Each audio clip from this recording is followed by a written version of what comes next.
Hey, starting recording. I'm gonna figure out how to make us like the same size eventually. Um, 11 game hit streak for our Gabby.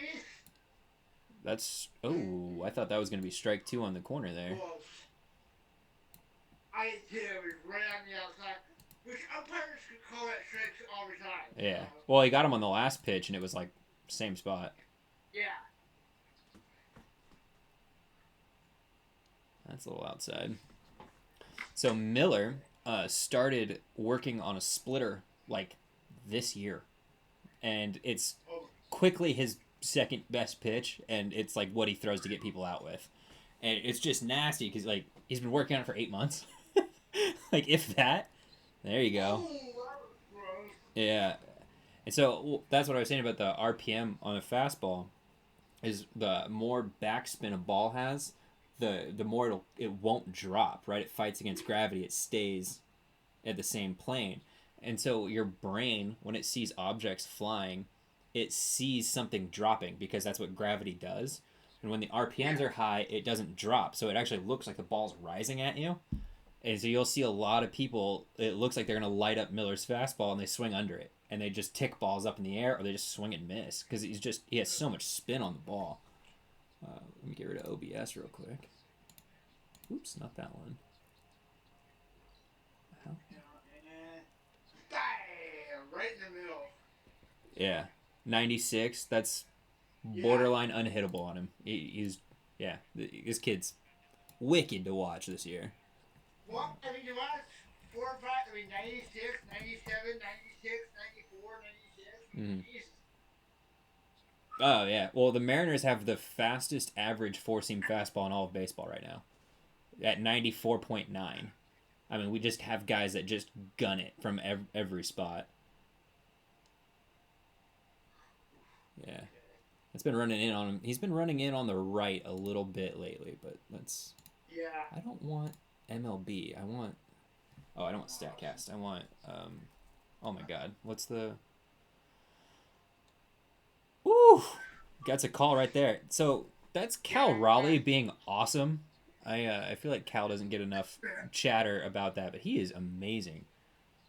Yeah.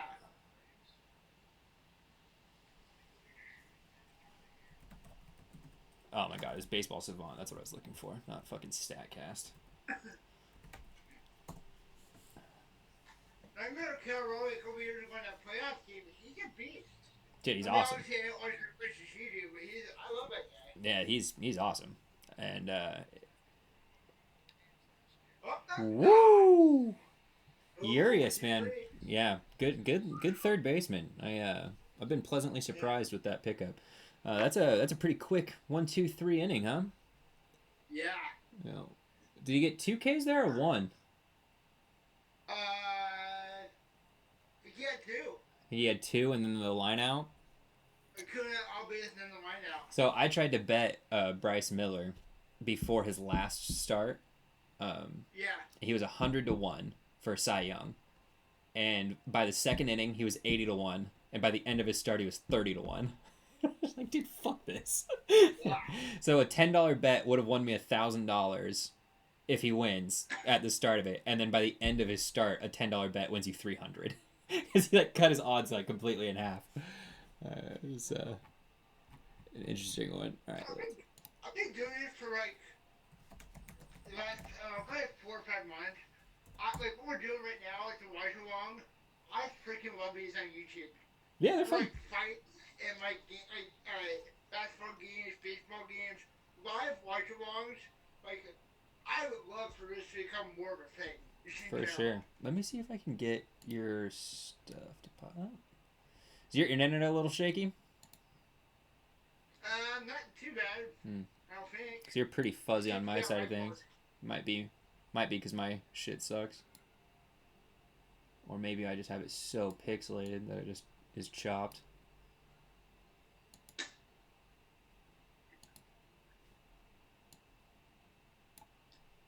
No, you're just a big old blurry ball today, but that's all right.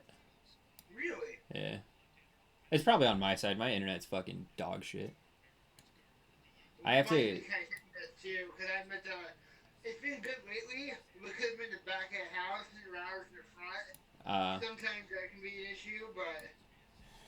So I'm gonna get a repeat. Well, I have a repeater because I have that same issue. My router is all the way at the other side of the house, Yeah.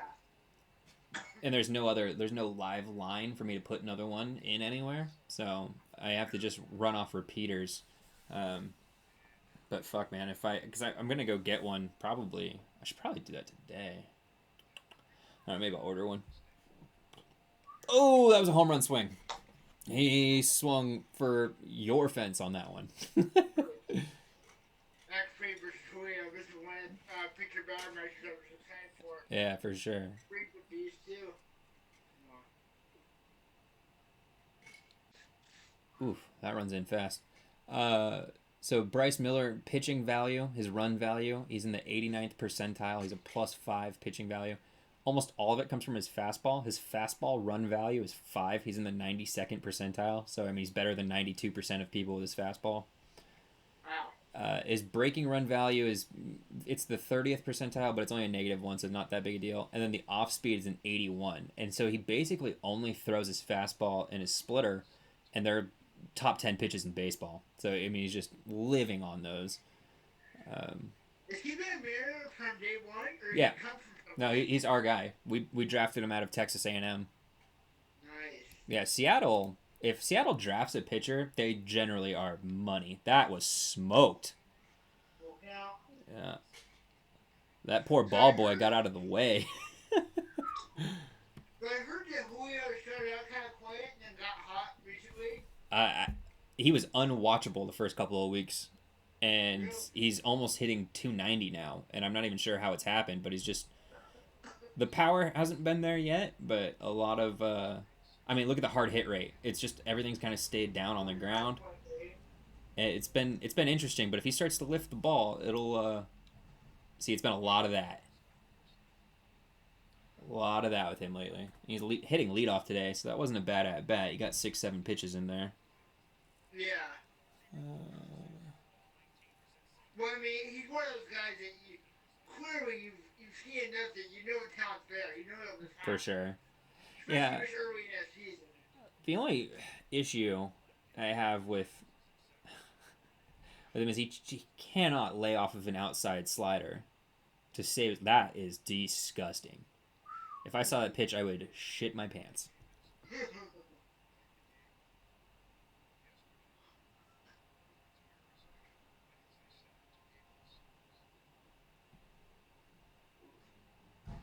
Try it again.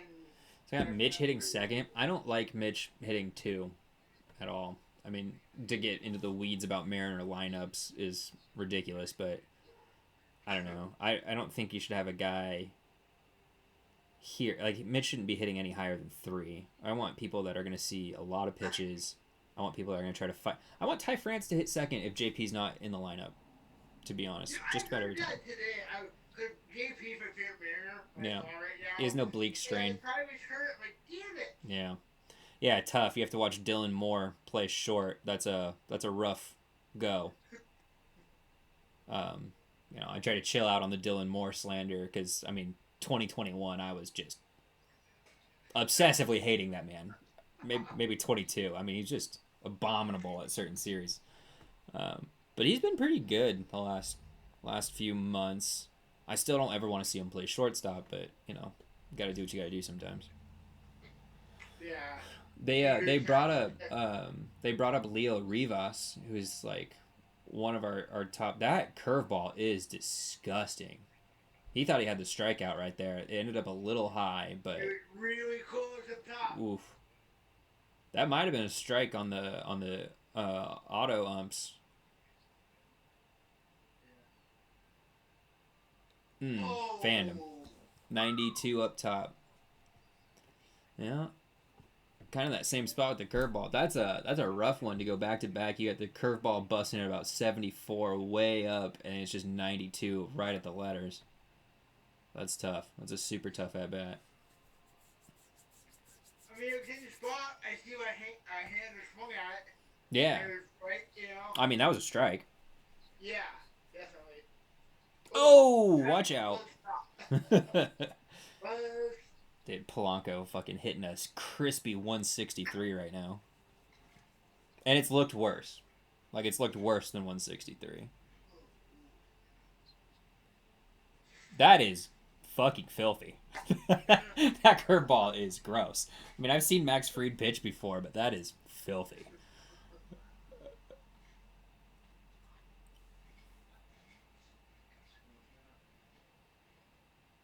Oh, did it die? What is going on?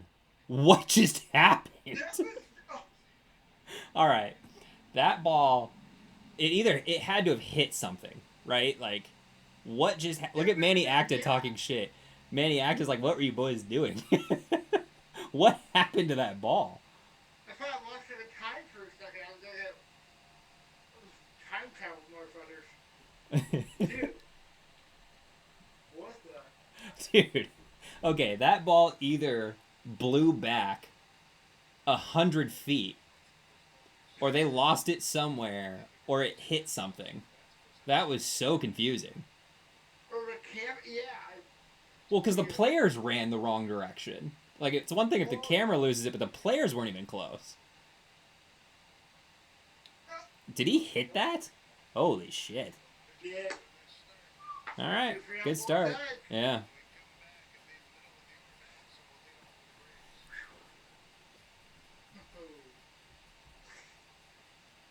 here we go. This is going to be a lot of fun. Yeah, that pitching versus offense matchup in this direction, where it's Seattle's pitching versus the Braves offense, should be good.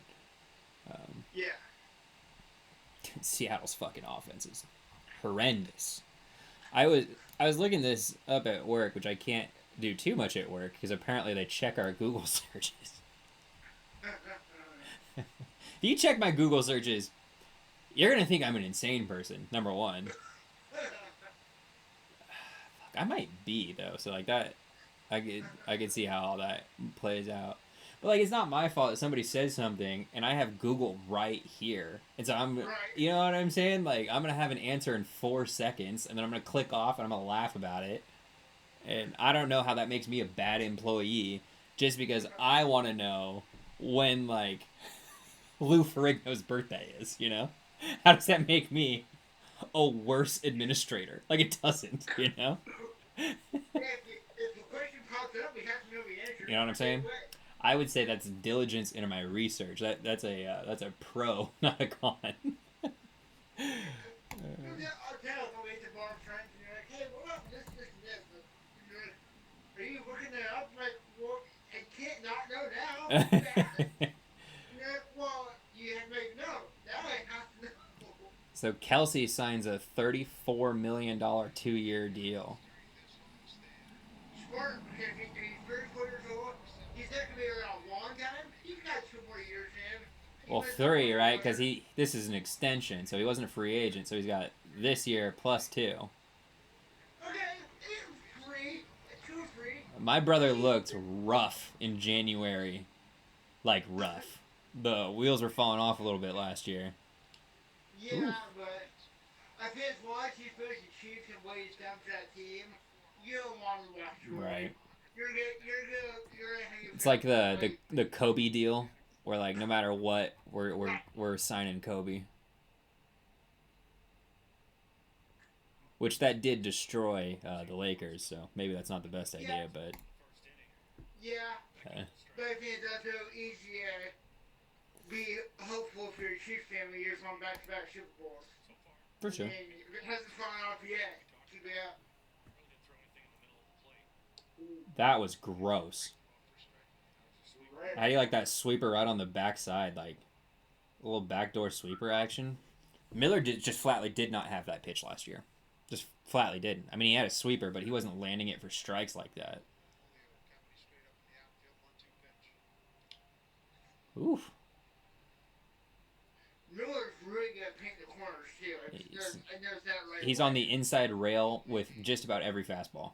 It's either inside enough to where like you're not going to get much on it, or he'll go way outside with the splitter sometimes where you're not going to get much on it. And that was middled. But Cal's putting that glove up and top to the corner, so I'm sure he would have liked that to have been a little higher.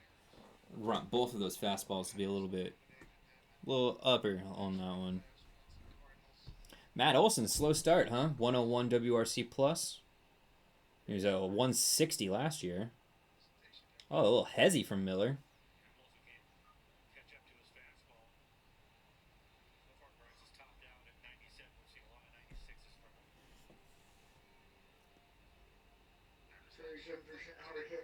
Yeah, that's crazy. That's just not lifting the ball. Yeah. See, look at how Cal's trying to get up. See, the thing that's bothersome about that is that should have happened 2 pitches ago. And so that's 3 fastballs for the effect of 1. It's like, man, we should be at 19 pitches through 4 outs. Now we're at 21 instead. But that thing... Really fast, Yeah, good luck. And if you'll notice where all of the swings and misses are on his fastball, every single one of them's under. Every single one. Here's the guy I have a love-hate relationship with. Ozuna from the Braves? It's home run or it's ground out. Or drunk driving into a pole. Yeah. Perhaps beating his girlfriend. Wait, he didn't have a DV, right? It was just a DUI or whatever. I think it's a DUI. Yeah. Ooh, that's a pop out right to Julio. Way on the end of the bat. If you see, that sweeper ended up 3-4 inches outside of the strike zone.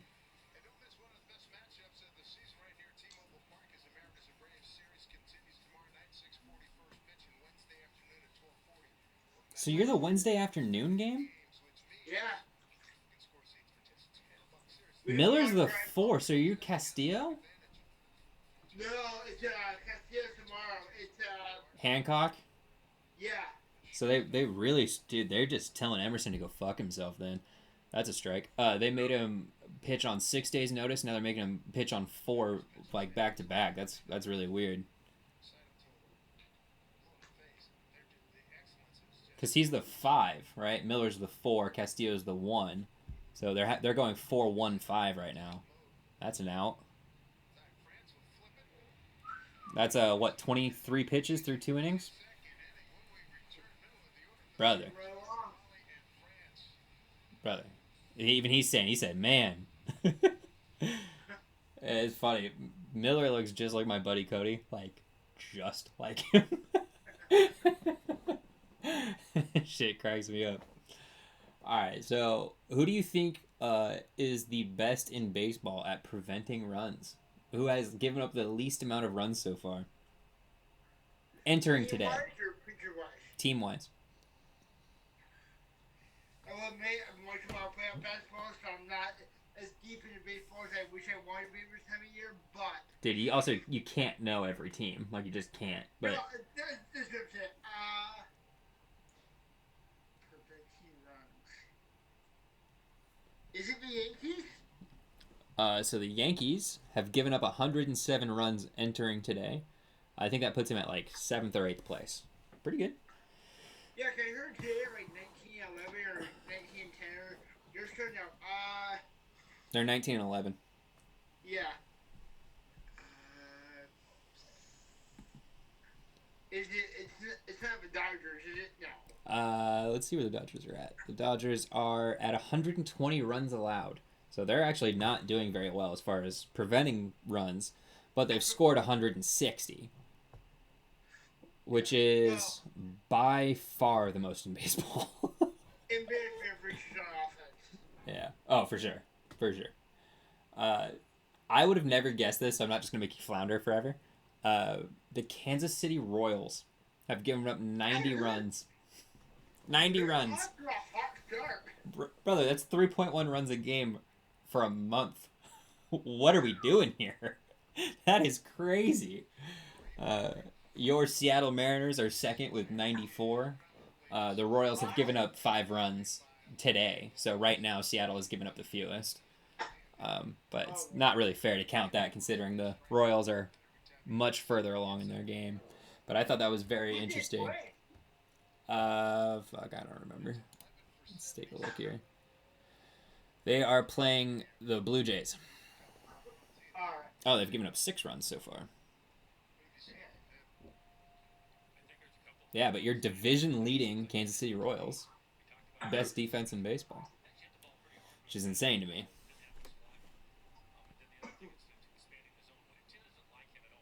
Oh, that's unfortunate.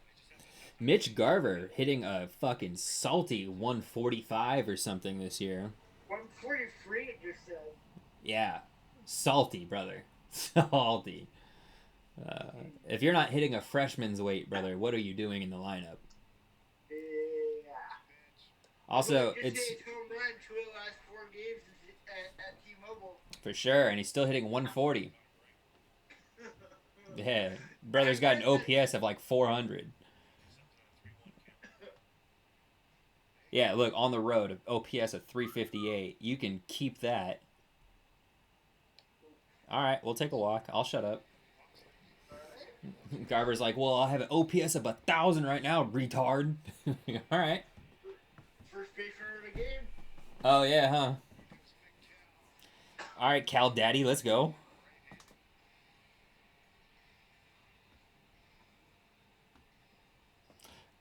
John Schneider, not Seahawks legend, but Toronto Blue Jay retard. Him saying that Cal's easy to pitch to, and then Cal just beating the dog shit out of them every time they play, is the funniest thing that's ever happened. Oh, speak of the devil, Cody Spurgeon just sent me a snap easily. I bet you it's because he's watching fucking Bryce Miller. Ooh, what a job. 4 home runs, lost 9 games. For Cal? Yeah. Yeah, he's definitely turned it on. That's hilarious. My buddy Cody just sent me a clip of him hitting a home run in MLB The Show with Mitch Garver 503 feet. Watching Miller shove. I'm not sure why saying that someone's shoving is like a baseball term, but I like it. I've never heard that. Oh, when a pitcher's just throwing it down their throats, dude, he's shoving. I've heard dealing. Dealing for sure. Yeah. Yeah. Spinning it, you know? Yeah. Too. Oh, God. I think you're a pitch ahead of me. Ooh, that was tough on the inside. Really? I thought our time was perfect. Oh, we were for a second, but I jumped it. It'll jump back on. Oh, yeah. Yes. I was going to say, if you ever need a pause for a second, No, just... if we had, I wanted. Oh, you're good.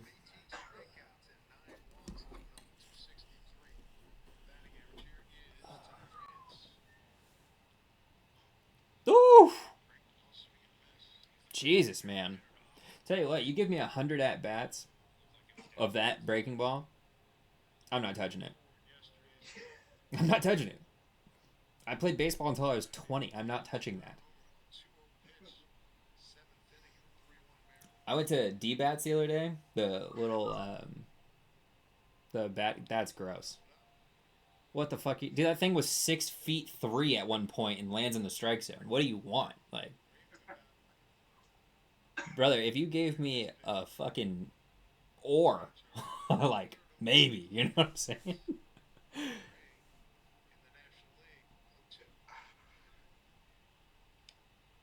Ouch.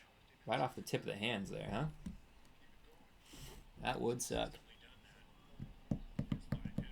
So how about your Los Angeles Angels starting the year 9-9, now a salty 10-18? Yeah, that's tough. I mean, no team has had more wasted potential in the last decade in sports Yeah. for the Angels. The fact that they didn't trade Ohtani last year just shows you that they weren't a serious franchise. If you care about your own team, about your franchise, you ship him off for parts. He obviously was not coming back. That was never going to happen, ever. Jesus. Yeah, that 12-6 is gross. And so you avoided getting like a package of 3 or 4 players, a couple of pitchers. You know, you could have ended up with. You wouldn't have gotten top prospects because people would have known that it was a rental. But how could you not get 3 or 4 of the best projects from the Dodgers when you know that's where he's going? Like there was no brother. They go to Los Angeles, they go to San Diego, they go to New York, they go to Seattle. That's it. And so the idea that like he was ever gonna go to like Atlanta or Toronto or something, that thing's a mile in the air.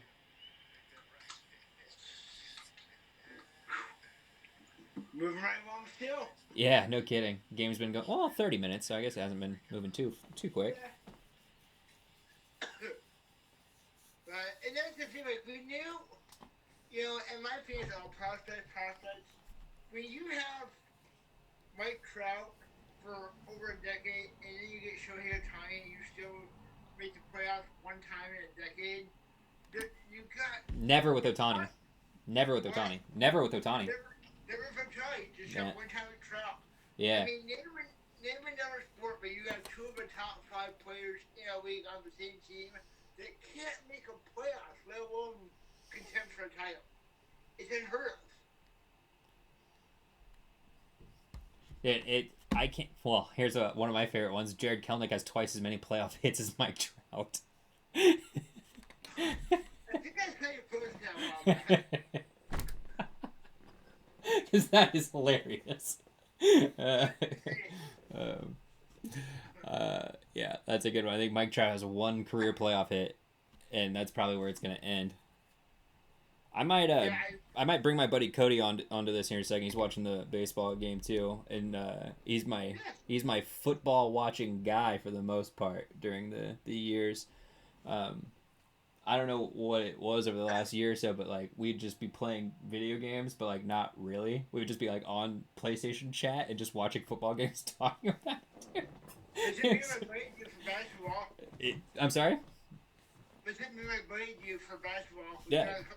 Dude, it's a good fucking time. And Sony's like chat network is pretty good. So like it's not like really good. Yeah, like especially if your internet's not completely chalked, then it works pretty decent.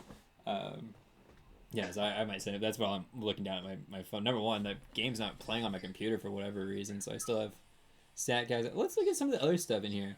So, number one, how funny was it that the Chicago White Sox pulled a sweep out this weekend after just being fucking horrendous? Ooh, that ball came out of his hand. Very weird. They were 3-22 before this weekend. Yeah, 3-22. They're now 6-22. Hey, for sure. Jesus Christ. And let's see. What were some of the best parts about this? They are 1-13 away. They have scored 77 runs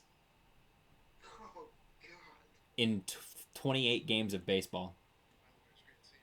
That is less than 3 runs a game. I want to die watching this Mariners team a lot, and they're just under the 4 mark. If I was watching a team that was scoring 2.8 runs a game, I would stop watching. Who did they sweep? Who did they sweep? Hold on, let me look this up. They swept the Rays. What? They swept the Rays randomly. Wow. Okay. Yeah, the 13-16 Rays. Good night.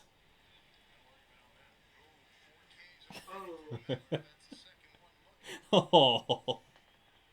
So that's so brutal because he'll start that splitter right about that same spot, and then the splitter will tumble down into the outside, and there's nothing to swing at.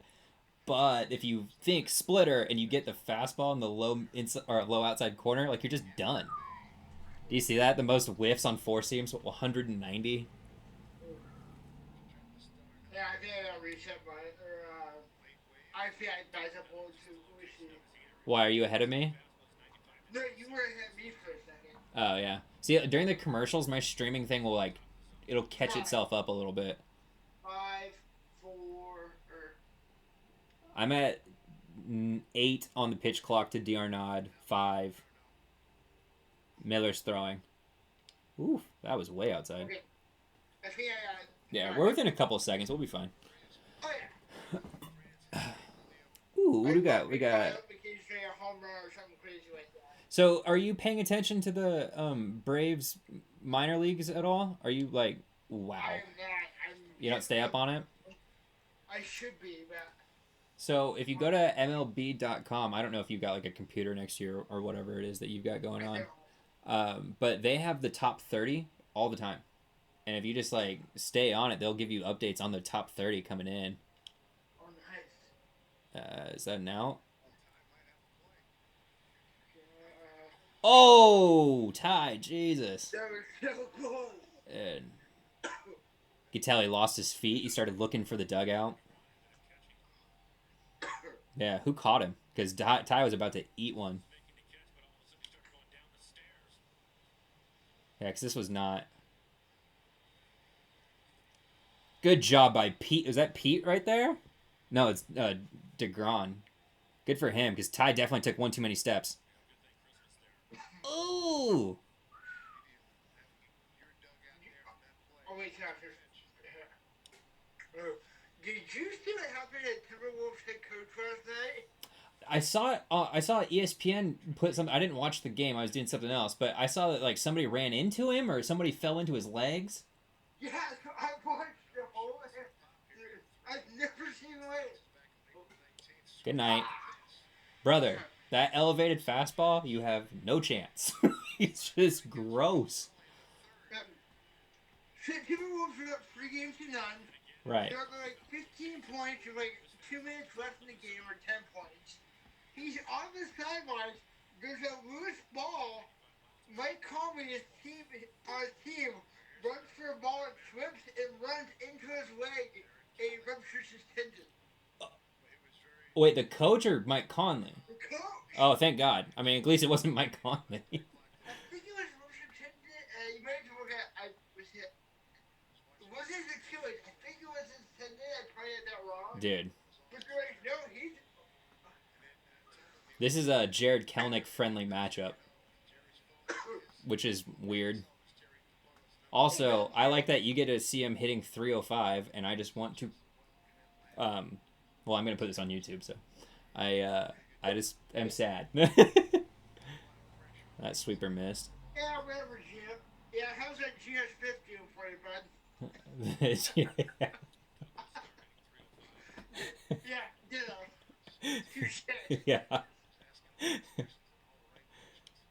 I mean, that's a little less immediate, you know? Gino was hanging out for a little bit. That's just a perfect volleyball, just. Yeah. It's just up top and down. And that was oranges, but it still worked. Yeah, I mean, that's an out. Oh, maybe not. He's safe. God, fucking damn it, dude. The Jared Kelnick experience. Dude, Jared's flying. For anyone that ever ends up watching this, that dude, if we could see the other angle, he might be out. That's an out. That's about an inch. Jared Kelnick is just a hustling son of a bitch, dude. If you watch him in the field, he is screaming at every ball. He throws every ball as hard as he can in there.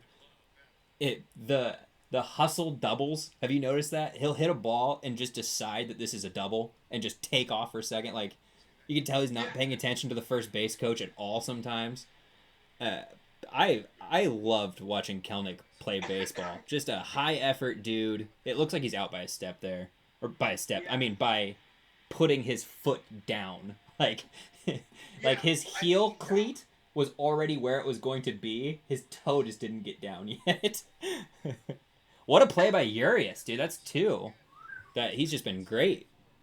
I was watching when I went to bed last night. I was watching memory test my guess. I can't remember. But I was watching highlights of my game and your game, and that one rookie that you got caught up and got a triple in his first at bat. Oh, Rivas, yeah. Leo Yeah. Rivas, yeah. That's like our 8th best prospect, I think. Yeah. I would rather see him than Dylan Moore. What are we doing? Let's let that kid play short. Plus, he had a couple good plays at short. He's out. Yeah. It was close. It was close, but that's the right call. I like the replay system in baseball. Let's get it right. I do. Yeah. Did you see that bullshit in the Yankees game the other day? Where Judge slides and throws his hands up like an asshole, and the ball hits him right in the hand. And they're like, oh, no problem. It's like, wait, that's not interference? Like, no, that's good. He slides like that all the time. It doesn't fucking matter. If you reach your hand up and block the baseball, that's interference. Well, one of the bad because usually I go back with listen to something. So I turned on ESPN radio when I was falling asleep. So they were talking about on the radio, but obviously I couldn't see it. So I didn't see it, but I heard about it. Maybe we'll do that. Let me finish this game real quick. Yep. Let me... Or... A message when you ready. Alright. So how many games have you been to so far this season? Two. Two? One? Two. Been to two. Yeah, I had to miss this last week because it was my brother's baby shower. So I had to miss this week. I think I'm going to go to Eugene this weekend and see a Ducks game. Because I haven't been there. And this girl I was dating down there, she got me a passport, a baseball stadium passport. It's got like one for each of like the pro stadiums or whatever, and then at the back it's got like a space for like 15 other stadiums for like random minor league stuff or whatever. And so I'm gonna try to fill that fucker out, dude. Like I always wanted to go to all the stadiums, but like now that I have something to like write it down in and like, hey, like I'm gonna go for it. Like I really am pretty excited about doing that. So I'm gonna do that next weekend because I think the Mariners are gone for the next 2 weekends. So it'll have been a while since I've seen a game, but so I'm gonna go to the Ducks this weekend, and then I think next weekend I'm gonna go to the Beavers. So I'm gonna try to get to both of them in the next couple weeks. That's sick. Yeah. So I haven't seen either one of them, and that Oregon Stadium looks awesome. Yeah, I haven't been to a college baseball game. Neither have I, and that shit looks crazy. It also sounds like you might go fucking deaf listening to that shit. Just fucking ping, ping, brother. I went to the batting cages the other day. Dude, no wonder Max Fried's had elbow issues, dude. No fucking kidding. Right, Fried had TJ, didn't he? He was out for a while. I think it was TJ. I know he was out for a while. I think he did. I think it was TJ. Also, you watch him throw the ball, and it's not that confusing as to why. I mean, Jesus Christ, dude, the torque on his arm must be insane. Yeah, that's nuts, dude. That is fucking oof. Plus, he throws that curveball a bunch, man. That's 37 pitches. At least 10, 12 of them have been curveballs.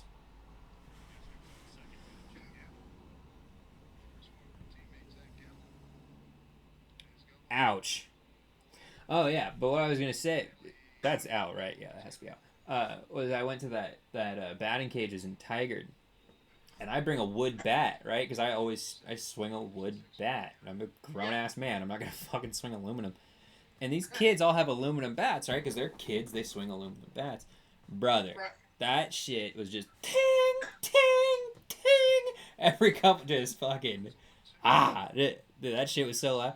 One of the dads behind me, because I had Steven and Charlie with me, Steven was like, I'm going to go fucking deaf. And then one of the dads next to him was like, I'm going to go fucking deaf. It's just fucking funny, man. This one kid, he might have been 12, 13 years old, that was a terrible swing. Was just, for whoever, Urias just swung at a ball that was about 3 inches away from the head of his member. So that was a little wild. But that shit was a good old time. This 12-year-old lacing baseballs from the right side of the plate, and he goes, "All right, cool." Switches to the left side of the plate, lacing baseballs. Wow. Look at that curve, dude. What do you want with that? I really don't like that they put Clase back to AAA. I thought Clase was good. I really enjoyed his week up in the Mariners organization. Is this Henry's first time in big leagues this season? Uh, maybe. It said last season 52 games. Right, but I think he played like opening week this year, and then has been out. I can check that real quick.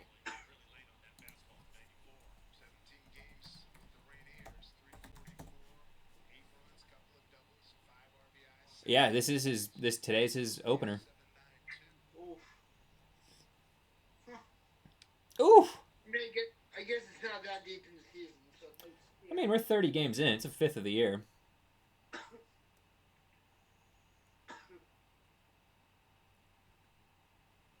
And Sam comes up to bat. The Godfather theme plays throughout the whole stadium.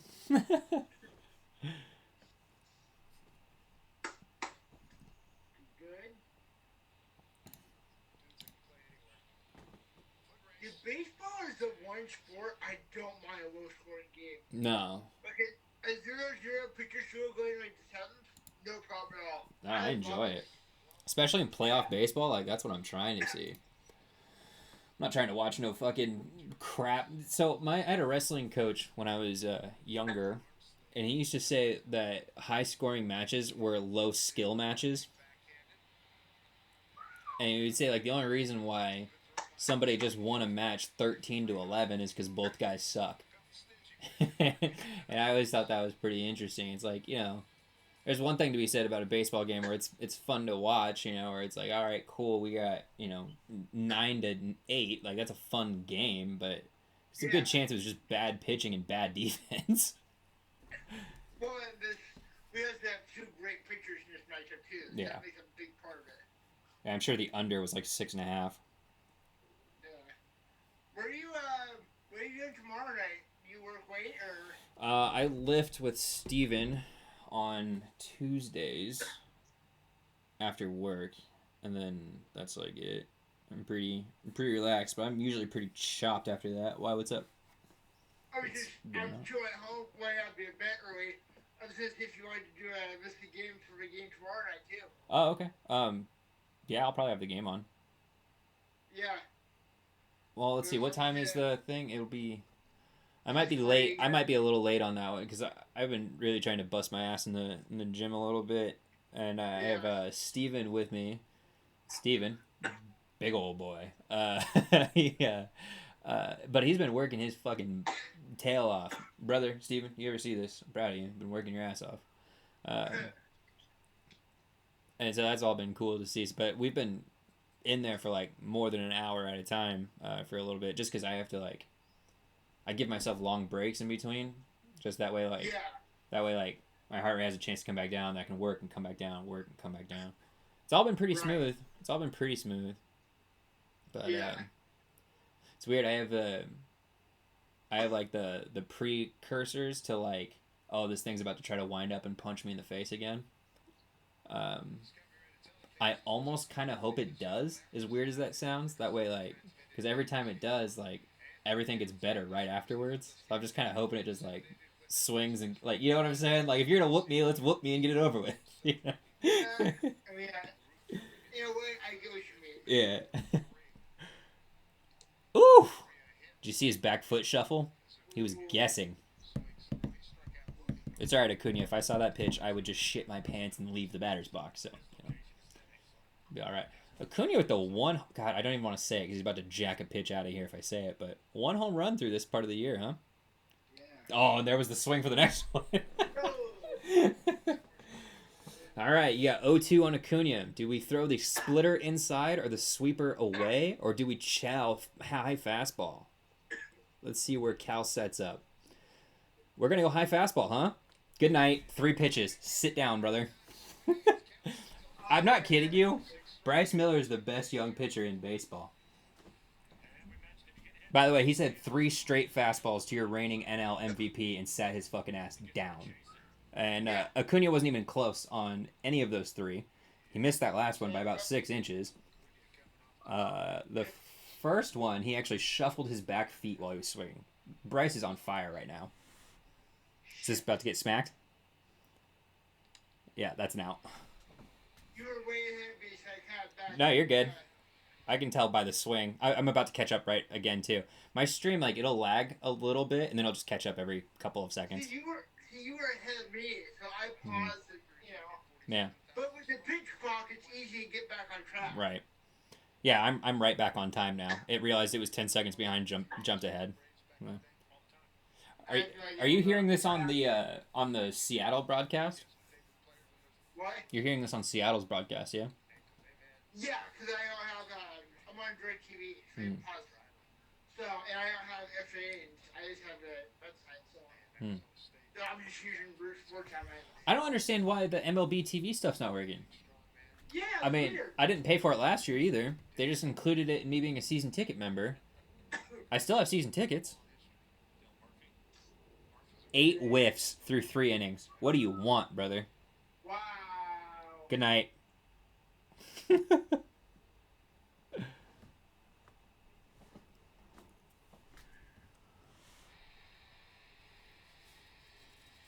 Just a weak little pop-up, huh? Oh, look, it's Mitchie with a play. Look at him. What's that? Miller's at, what, 40-some-odd pitches? I mean, just chopping through that lineup right now. Yeah, both sides are just mowing him down. Yeah, it's crazy. Man, we're about at 4th. We're anyway being halfway through, so.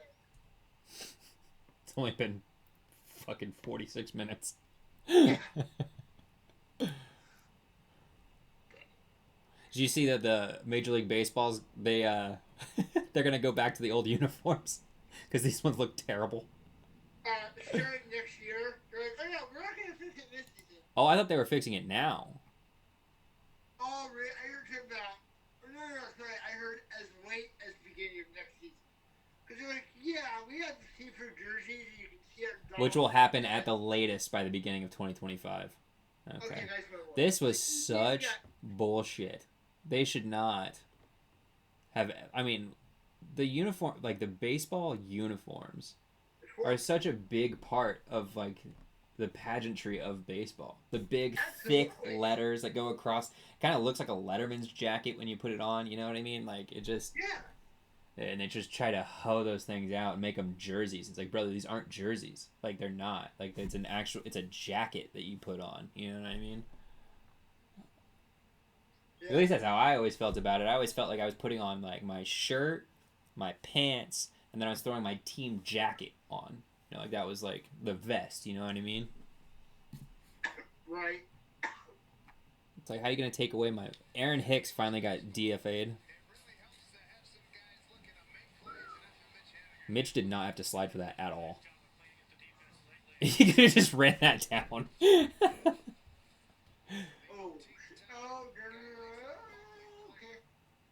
It did not Mariah Carey, huh?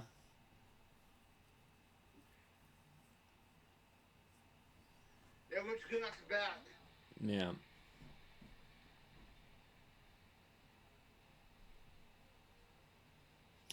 Give me 1 second. I'm gonna go grab some water. I'll be right back. Yeah, sounds good.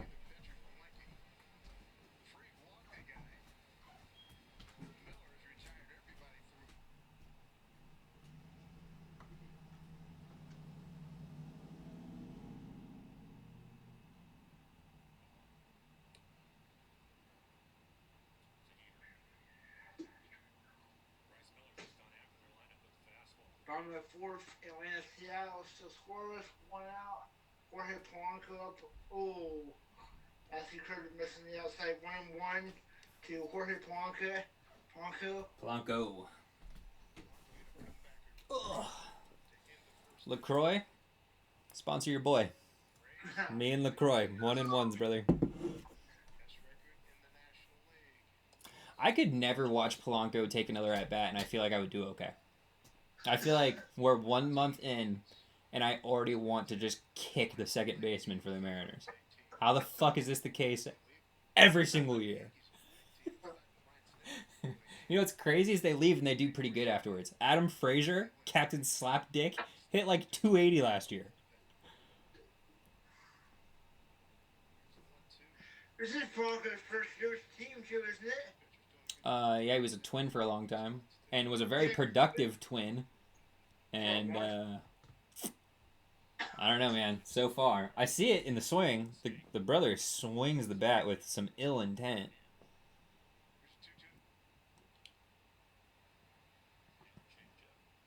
I mean, he really does. He swings that bat so hard that it looks like the bat's short because he's just fucking ripping it through. Oh, way down low. See, I keep getting to the money pitches and my stream keeps cutting out. But it's, I mean, we're fucking goody right now, but.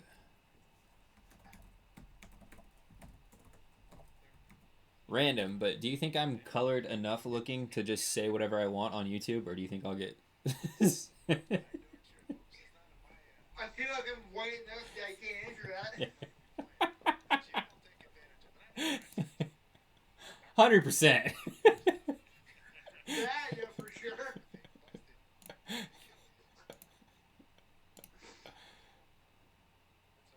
Oh. What?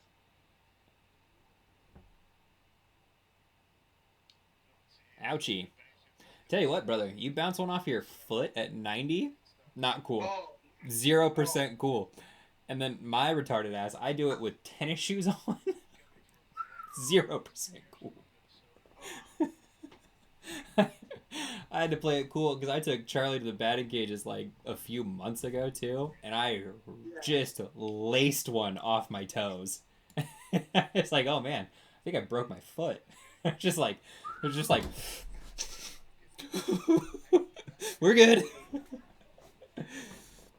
It's stupid, man. You get to be an adult, you swing the bat hard enough. You need to put armor on, not for like, oh, I'm afraid the ball's gonna hit me. It's like, no, I'm afraid I'm gonna hit this thing off my toes and not be able to go to work. Let me guess. A little chase inside fastball right here. Outside. Pretty close. I like Fried. He doesn't look as overpowering, but man, he's whooping people's asses. Oh, look at this. Look at this. The apex, 178 feet. Aha. Okay. If that thing's 180 feet in the air, it's in the rafters. It didn't. What's that originally? Yeah. So weird. It didn't show the break back. Oh my god. What do you do with that? Oh, he's placing it perfectly too. Dude, we're seeing a couple pitches today that are just stupid. Oh, good job, Garver. Down 0-2. Great at bat. Might as well just go turn around and sit down. What are we doing here?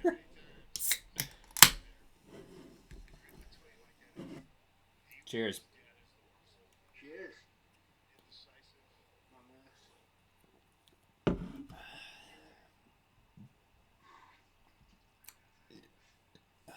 Now, there's not a lot of us to react to so far, but it's still been a hell of a game. Hey, I'm here to watch pitching anyways. Oh, I'm the same way. I'm the exact same way. Yeah. You know?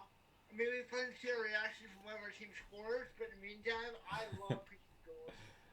This is my kind of baseball right here. For sure. That's what makes October so much more fun. It's like, great, you mean I don't have to watch fucking Patrick Corbin every 5 days? Sick, dude. I'm sorry, Pat. You've been fucking terrible since the World Series.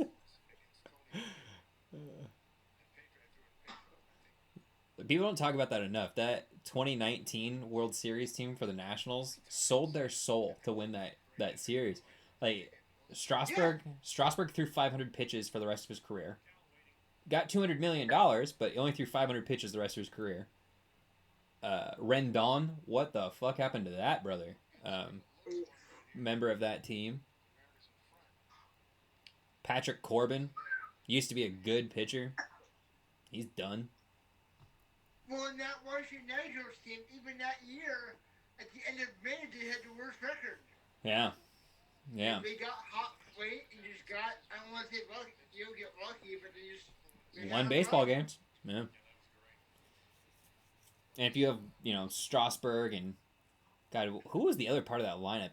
That pitching lineup was ridiculous. It was Strasburg and Corbin. I feel like they had one other ace. I don't think it was Scherzer, but that Yeah, name keeps coming to my head. 2019 Nationals pitching rotation. I love that you can just look up stupid shit like this. beautiful, Max. Got him out of there. Yeah.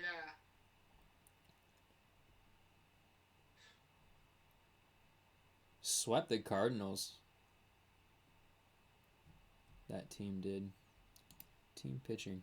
Yeah, it was Scherzer. I wasn't making that up. It was Strasburg, Corbin, Scherzer, Anibal Sanchez, and Eric Fetty. With Sean Doolittle as their closer. Yeah. Dude. Austin Voth. That's crazy. Mariners legend, Austin Voth. Yeah, there was some fucking... Whew. Yeah, because they took out the Astros in the World Series that year. In 7, yeah. And it kind of came out of nowhere. See, other guys that were on that team that used to be good. Michael A. Taylor was on that team. Jesus. Juan Soto was hitting 6th at 20 years old. Anthony Rendon. Trey Turner's still good. Yeah.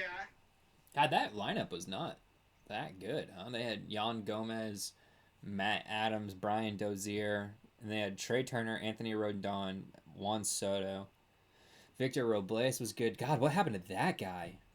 And Adam Eaton. Where is Victor Robles? Did he still with the Washington? He's in the majors. Huh. Yeah, he only played 36 games in 2023. In Washington? He must have been hurt because he hit 300. Wow. That's what I'm saying. After the 2019 year, his OPS plus was 66, 69, 69. That whole lineup, dude, just sold its soul. Did he got a ring? Jesus. All right, so now we're starting to see the fastball come down in velo a little bit. We're hitting 94 right now. Don't love that. It's one of the things about these younger pitchers is they just don't have the arm endurance to really get themselves through that much. Cal tried to steal one there. Bringing the sweeper up on it. What do you think about the seated position, like the one knee catching versus the 2 feet catching? I mean, I've never played.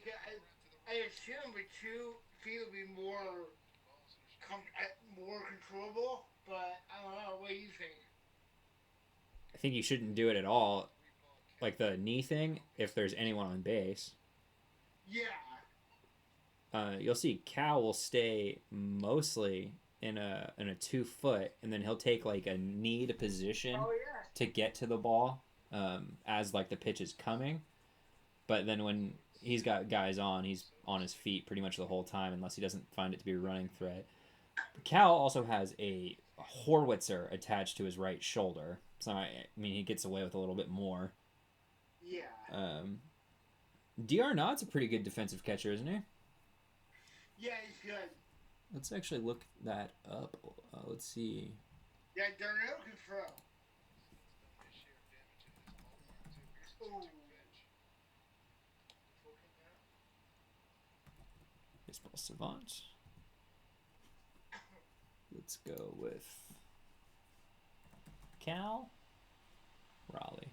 The other day, Cal hit a ball, just launched one, and I was like, California Raleigh, baby, let's go! And my buddy was like, wait, that's not his name. Like, yes, you're right. It's not California. So Cal Blocks above average, 56. Love to see it. He was under average last year. Caught stealing above average, 54. Love that. 50 being average. Framing, 89. Love that, dude. That is as good as you can have it.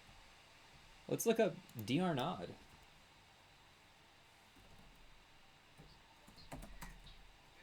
D'Arnaud. Oof, look at D'Arnaud's been hitting the fuck out of the baseball this year. Good night.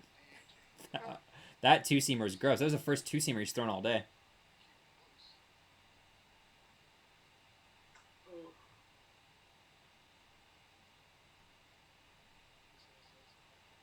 Do you know who I am? I'm Azuna from the Braves. Yeah, D'Arnaud, good blocker. Caught stealing, okay.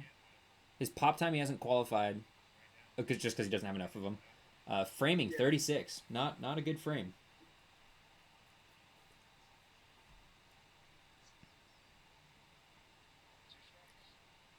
Oh, that's an excuse me swing. Where are you at right now? Azuna is down 1-2. Miller has 56 pitches. I might have been a second or so ahead of you. I'm at 8. No, I'm a little bit ahead of you. You'll be all right, brother. Yeah. And if we can get his team back up, and he's like 2 cents pizza. Yeah.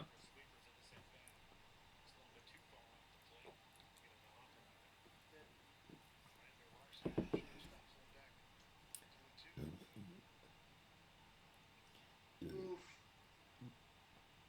Charles sits it out too. He leaned over as his throat. He knew I was coming. So if you'll watch, a lot of the Mariners pitchers, they put the ball in the splitter grip in their glove to start. And then if you watch Miller, he's shaking the ball in his hand. Watch on this delivery. So you'll see him after the pitch is called, he just starts shaking his hand like a madman. See, that was the splitter. He didn't shake his hand very much. That was a little interesting. So a lot of them, Kirby started doing this, but now a lot of them are doing it. Is they're grabbing the splitter, they're putting it in their hand, and then they're shaking their hand around in the glove to find the pitch. It's an interesting ordeal. If you catch him, see, he'll shake it and find where he wants the ball, and then he always has a splitter grip, and he's changing to something else. Oh, that was filthy. If anyone ever ends up watching this, Ozuna might have missed that ball by about 23 inches.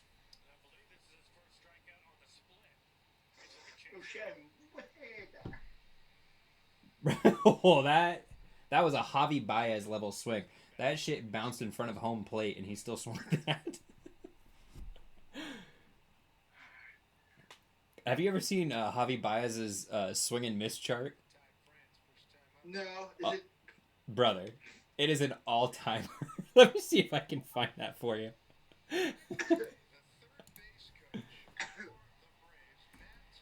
Javi Baez swing and miss chart. I don't care about the analysis of his swings at all. He almost went.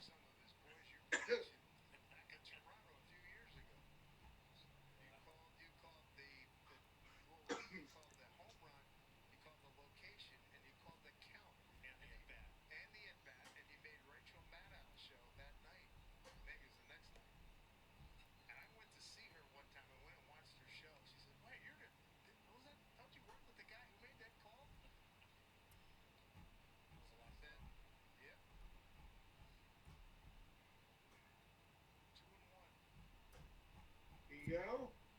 Nope. Brother, that bat was a long ways for that to not have been a go. Yeah.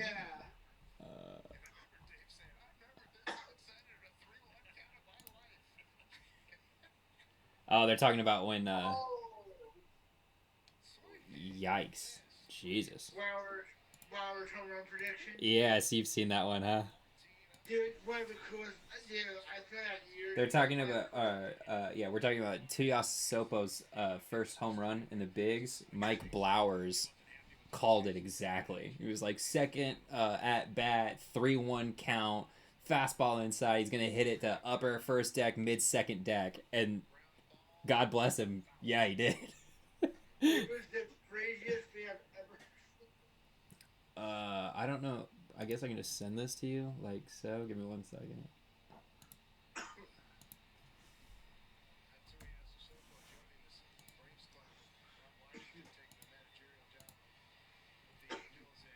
Yeah, that swing breakdown is fucking crazy.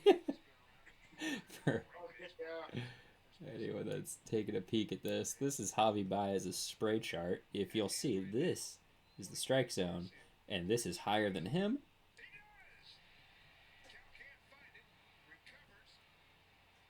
Good night. Is that 15 straight? That's 15 straight. Yeah. Yeah. So Bryce Miller, in the, I mean, don't say the words, but you know. I'm just saying, you know, that's what we've got lined up right now. I think Javi's only seen 16. Yeah, I think Max has only seen 16. Or yeah. I guess he's seen 13. He hasn't seen the 5th inning yet.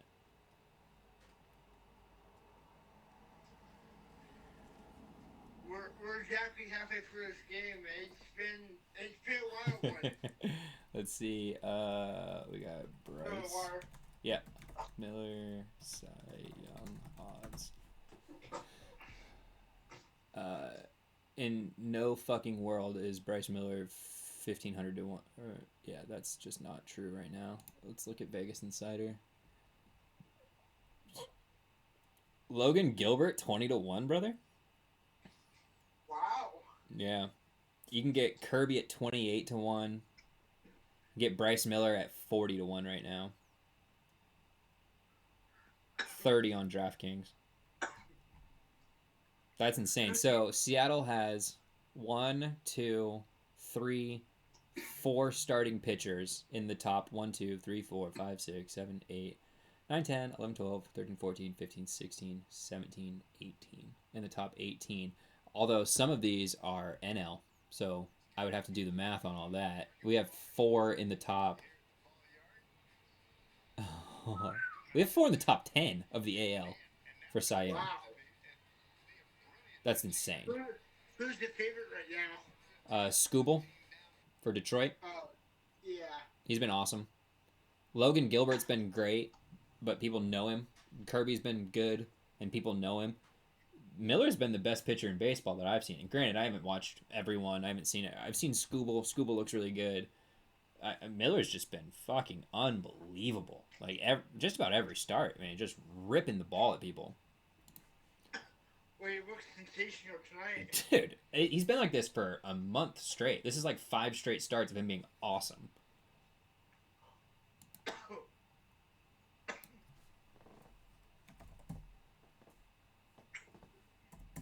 As I think he started today at a 2.22 ERA. And he is at 1.91 right now. Wow. Dude, I mean, what the fuck are we talking about here? Yeah, it was bad. Holy shit. Oh, I lost a connection right there. Maybe I can put my cable on and just fucking do it that way real quick. 1 second. Yeah. I fast forward rewound to my connection went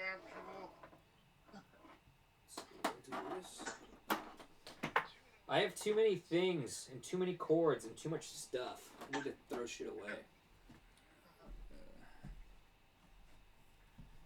Well, the good thing is, once you get on straight cable, once you get up there, it stays. Yeah, I'll just leave. I mean, I've been on my phone this whole time. It's been all right. I mean, I'm 2-1 right there, but I've missed like 5 or 6 pitches that we've seen. They've just all been like last pitch of at-bat pitches.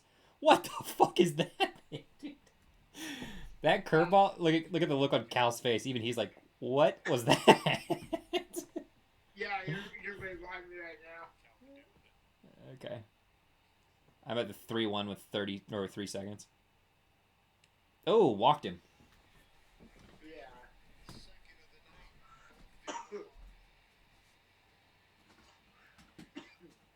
We got the two-sided no-Hitachino going on right now. Yeah.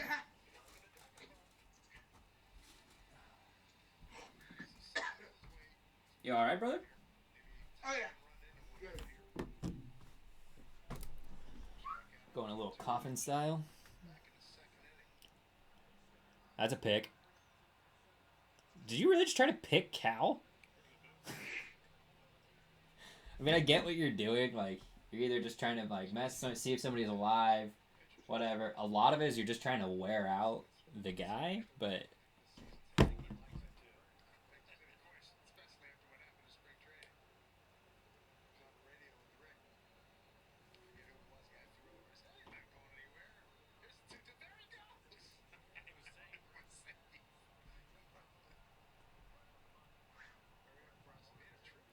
Oh. Okay. I'll take it. Very nice. That's way too deep in the hole. Yeah. Alright, I'm lived up. If you want to go live, I can run it off my TV. That'll be fine. Okay, yeah, just let me know where. Oh, it's no Wi-Fi. Okay. Yeah. No, I'm living up. Great TV and Comcast may be a little off, but one for sync, right? Yeah. I'm at 0-1 right now. 0-1. Curveball just missed. Getting thrown back. 6, 5, 4, 3, 2, 1. I'm at 8 on the 1-1 count. 5. Oh shit. That ball just got dirted. It's 2-1. Yeah, Comcast runs on a little bit of a drop. Or Xfinity Yeah, or whatever here it is. will they have me even live, but that's fine. Oh, you're where? I'm at 2-1. I'm as live as I can get. I'm 2-1, 10, 9, 8. Oh, okay. Yeah, I'm like 5 seconds ahead. I'll stop it for like 4 or 5 seconds. Yeah, it's what. Probably right there. Yeah, it's what. Yeah, Freed just caught the ball. Walking back. 36 pitches. What? 10, 9, 8. Yeah, we're right there. Perfect. Right? Now we should be good to go. Yeah. Ooh, God, right off the hands. I'll tell you what, brother. That shit hurts. Yeah. You ever gotten a chance to hit a baseball? I love to hit banking. I played a special needs league for a couple weeks when I was like 17. It really just didn't work for me. Yeah. It was a real, how I word it. It was more disabled than my. Oh, that's right. I remember we talked about that before. I couldn't remember Yeah. if you would have been like the Babe Ruth of the disabled all-star. Yeah, it was. Yeah. Well, fuck. What do you think about like slow pitch softball? I would love it. Yeah, because I am 100% doing that at some point in the next few months. If it's this summer, great, but it might be like next spring through the summer or whatever. Yeah. But I'm absolutely going to do that because that seems like a fucking kick in the pants, you know what I mean? Yeah, it does. And one of the guys that we were at the batting cage with, I was saying that, I was like, brother, like, we got to go get into a softball league or something. You know, because I can't be a super athlete right now, but I can swing a bat and I can, I can Right. jog to first. Like, that'd be fine. And I was like, Yeah. brother, that shit seems like a kick in the pants. And this old man looked at me and goes, brother, it is a kick in the pants.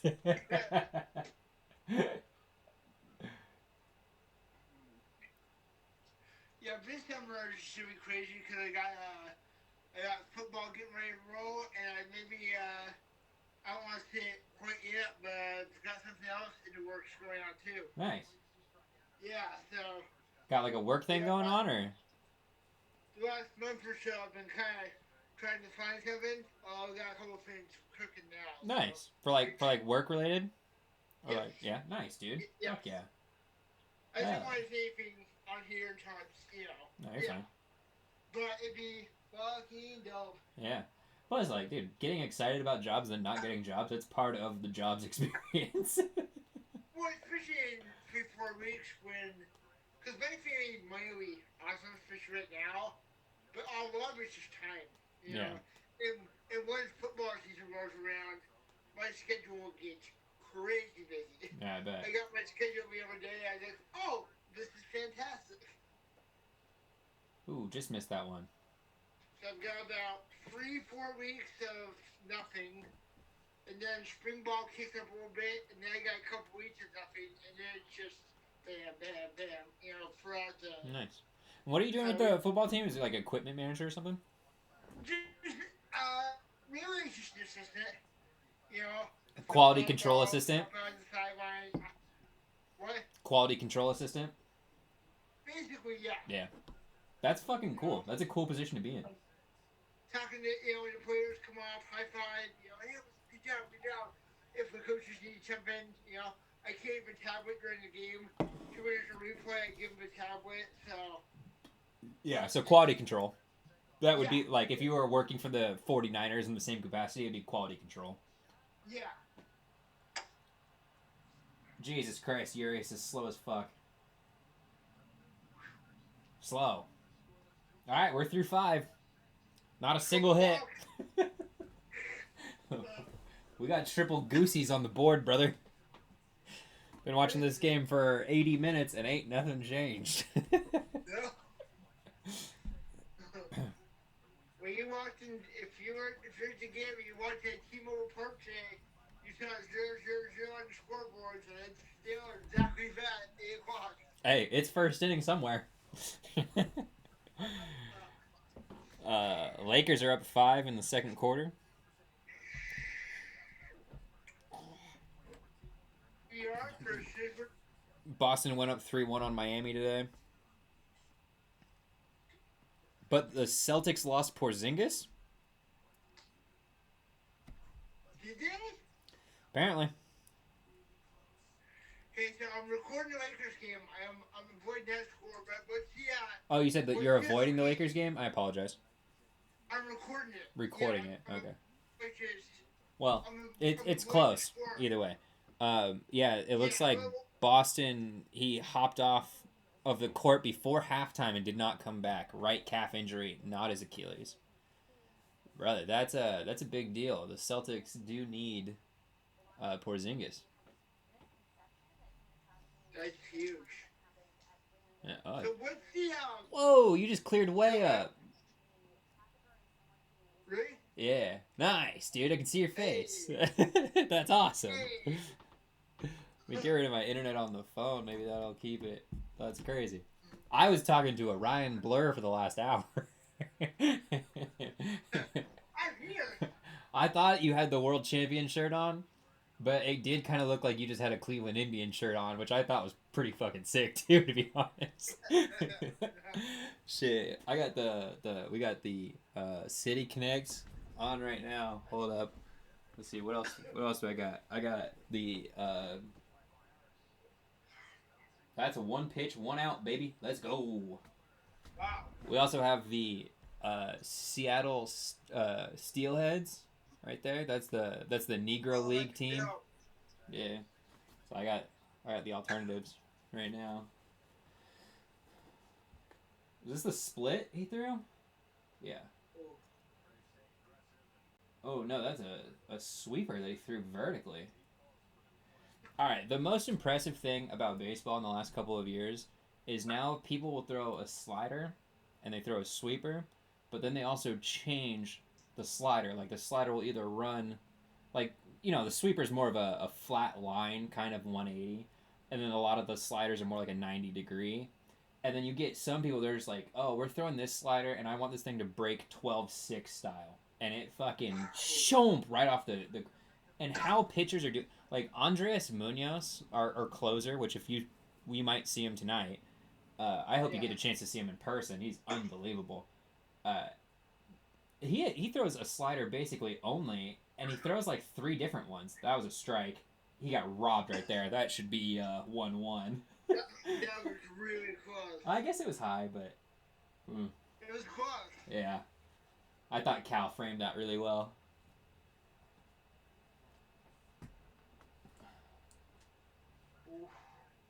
Yeah. 3-0. Uh-oh. Can we get a Brave on base, please?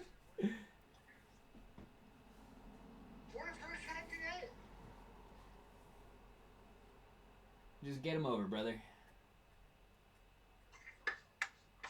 Okay. Missed him. Jeez, that's a tough way to lose a perfect stretch there.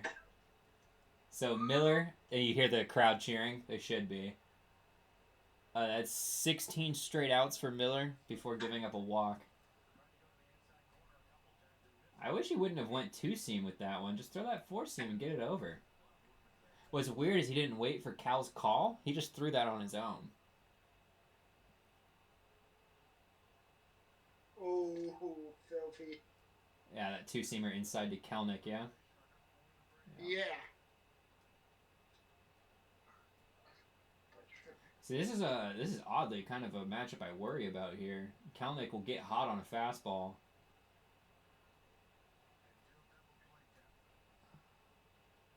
Double play? Got him. Get out of the inning, brother. We're at the minimum through 6. Wow. Yeah, see, and then you just chopped right the fuck out. All right, what am I doing here? What am I doing wrong? Hold up. My phone just went from Wi-Fi to 5G back to Wi-Fi, so it might. That's what it is. Yeah. I never noticed it. I never noticed it, and then like during that last inning, the top changed. Right? It must be me. See, right now you're clear. Yeah, right now it's just full Wi-Fi. So. Huh. Interesting. Internet, man. What a trip. So what I was gonna say, I'm avoiding the Lakers score because I want to watch that after this game, but I'm not avoiding. What's the OKC Pelicans score? You know? Didn't the Pelicans go 1-2-3 Cancun? No, tonight's game 4. Okay.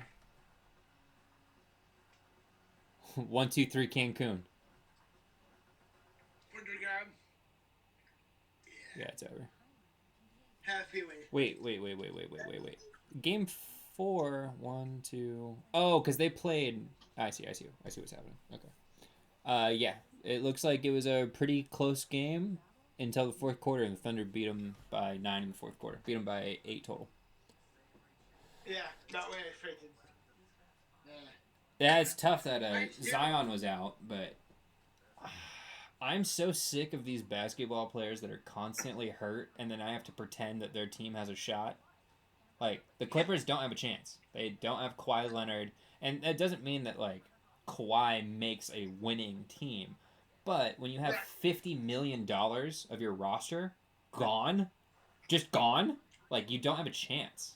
You know what I mean? You just don't. You just don't have a chance. How about Milwaukee? How about Milwaukee now having Giannis and Dame? Oh, the Dame thing. Wow, dude. I mean, way to be a year or two late on that trade, huh? I mean, way for Portland to fuck that one up. The Portland should have traded Damian Lillard 2 years ago. And it was really... I know I was the only one saying that we should have got rid of him a while ago, but we definitely should have. We would have definitely gotten more for him than fucking Brogdon... whatever. Or I'm sorry, not Brogdon. The guy from the Celtics that didn't play at all this year. What was his name?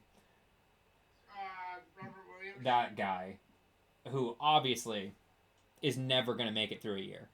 The guy's had his knees ripped apart like 5 times already. Like, it's never going to happen. I think he played like 6 games this year, maybe. If that.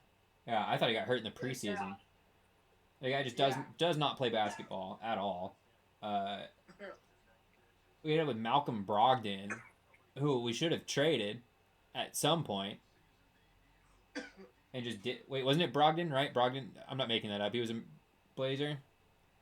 Am I making that up? He played all season. Yeah. What the fuck were we doing? Why in the fucking... Alright.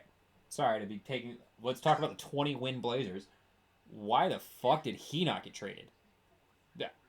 You're telling me that the Celtics wouldn't have loved him for a first-round pick this year? Like, you're telling me that... Like, that's just not true. You're telling me that Phoenix wouldn't have loved him for 4 second-rounders and a first?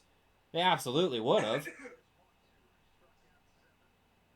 You think the Pacers wouldn't have loved Brogdon? Like, I don't understand what the thought was. So, like, now you have Brogdon, you have Scoot, you have Sharp, You have Simons. You have 4 or 5 guards that all need minutes. What are you doing? Get rid of the 30-year-old. You're only going to win 20 games this year no matter what. What are we doing here? I don't know, man. It was just fucking stupid. And then the DeAndre Ayton thing. Oh my god, dude. I was wrong about DeAndre Ayton. I like DeAndre Ayton. But that fucker does not care at all. When he's healthy, he has moments. He can be good. Brother, he has moments where he is the freakiest center in all of baseball. Or, sorry, all of basketball. Like, he'll go flying down the lane, catch lobs, and slam it on your favorite center. And just, shred it as fuck. Yeah. And then he'll go 8.7 rebounds the whole next game. And you're just like, what the fuck is happening? My favorite bet that year that Phoenix went to the finals was DeAndre Ayton double-double plus Phoenix win. Because if he had a double-double, they were going to win. And it was just like, it just hit, like it hit all the time on that. And then he just stopped caring. Like, that guy just did not fucking care. That's another Chris Paul, like, asshole move where Chris Paul just ruined that kid. Wow. That's pretty gross. What the what? That thing was over Julio's head and dropped into the strike zone. That's free, baby. What's the RPM on that fucking thing? Let's take a look. And where's the bottom is 6. And Freed's got 94 pitches, so after listening, you're probably Yeah, he's done. See a bullpen. Yeah, and I think Bryce only has like 71 or something. Max Fried's curveball is quite impressive, pretty unique.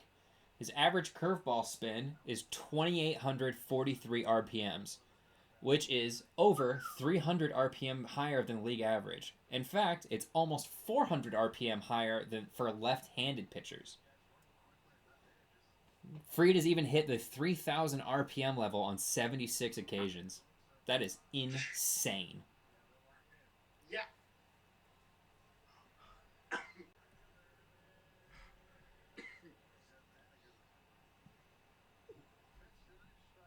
Fried curveball, vertical drop. Oh, it's gotta be gross. Probably in the 60-inch mark.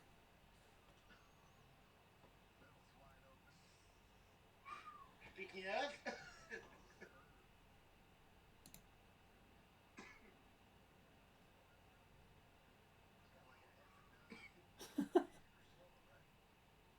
69.4 inches. pushing 70.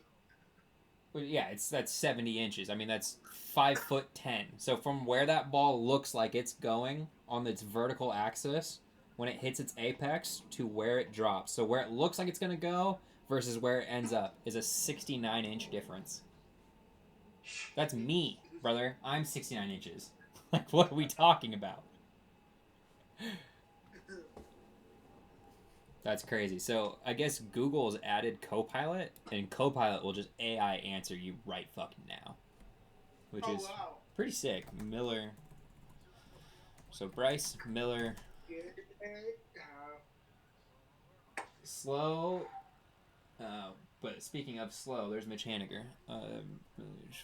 Fastball. Wow. R. I just right back. For sure. Going to the 7th, no hits. Dude, no fucking kidding, brother. No hits and nothing even particularly that close, really. Got a couple of walks. Got 2 walks on the Atlanta side of things. Fried's had walked two batters. Garver once and Cal Raleigh once. Walked our 2 catchers. It's not even really viciously aggressive people to walk in general because no threat on the base path there. Miller lost his perfect in the last inning and then immediately got a double play. So he's still pretty low on the old pitch count. Running pretty tough, which, hey, a 0-0 game, you gotta keep it going as much as you can. We should be back to the top of the lineup and to the 7th. So a little bit of danger here as this is the 3rd time through, but he should still have some gas for at least this inning. This is another quality start. I believe that's 5 in a row for Bryce. If I'm wrong, it's 4. And for the Mariners in general, I think that's 15 out of 16 games with quality starts. And the only one that didn't have a quality start in that period of time was because there was a 5-run or a 5-inning start as opposed to a 6-inning start. So it did not qualify. It was, in fact, I think that was a Miller start. So that might have been him with a 5-inning 2-run, which just doesn't qualify. A quality start is 6 innings, 3 or less runs, earned runs. So just for anyone that ever gets an hour and 35 minutes into this watch along here with me and my friend Ryan, I do apologize that my background is now lighting up, but I have to run this off the TV as opposed to my phone or my computer, which is just flatly choosing not to stream things. So we've got 6 innings on both sides, no hits, no runs, 8 strikeouts, 1 walk for Miller, 7 strikeouts, 2 walks for Fried. And Miller's at 74 pitches through 6 innings. And I believe you said that Fried was at like 90-something, right? So 93 or 94. Probably like it for him then. It looks like they have Johnson in the bullpen warming up. Warming up in the bullpen. So I was just talking about some stuff because, you know, the Mariners pitching has just been unreal for the last 3 weeks at this point. That's strike 2, buddy. That's an excuse me swing. That looked like he sneezed.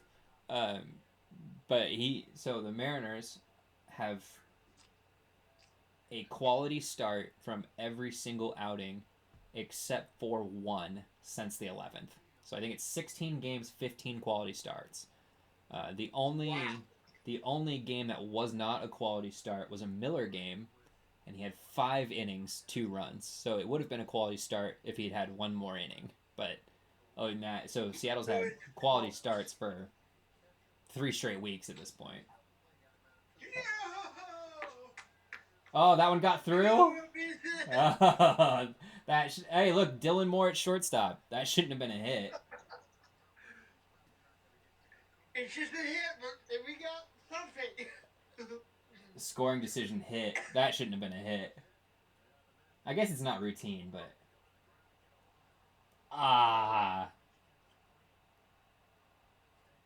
That's so close. Oh, brother.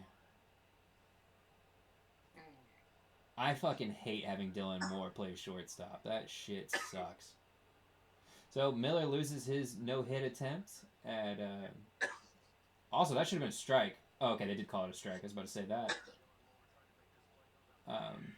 Dylan Moore boots it. Doesn't have to go down for that ball at all. Just kicks it. I don't know if he would have got Acuna anyways, but... Is he taking off? Taking off on Cal is risky business.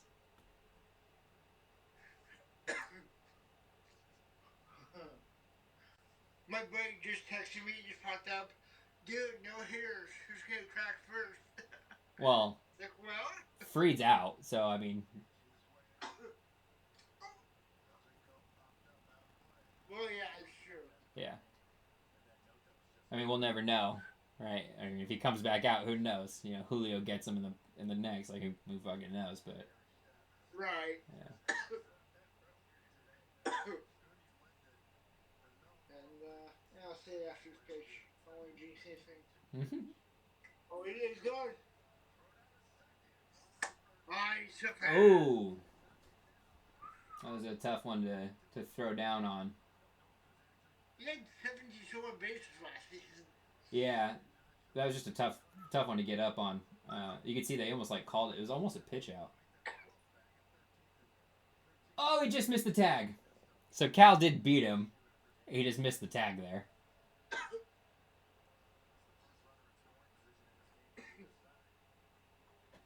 All right, let's go, Bryce. He's taking off. Yep, that's gonna be a no contest. Yeah.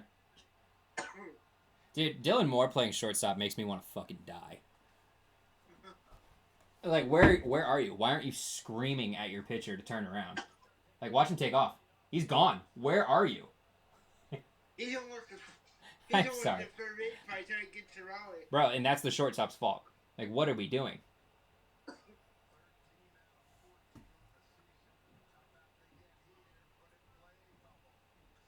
I Ozzy Albies also currently is on a 11-game hit streak. Nice. So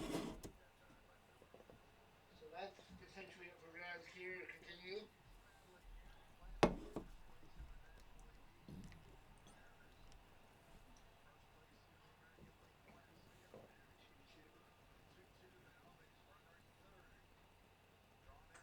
Oh, Gone. Let's go! Yeah, that thing got lit up. Where's your run? Oh, that wasn't a home run. I thought he torched that out of the system. No, down. Huh. Nice.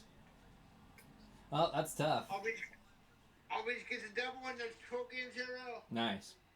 Yeah, it keeps the hit streak live. Miller thought he gave up a home run. The way he like threw and ducked, he's like, "Fuck me." Ah. That's tough, dude. Especially with the Mariners not scoring at all today. This is gonna be a rough one. They're gonna pull him right here, huh?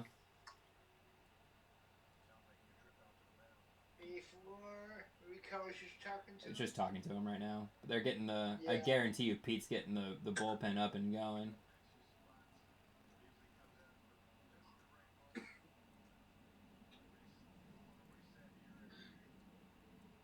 Yeah. That's tough. Yeah, it's another fastball. They should have raised another couple of inches and just didn't get it all the way up there. So who's this that's in the bullpen? Tyson Miller. Okay. I was gonna ask you. Yeah, let's take a look at Tyson Miller.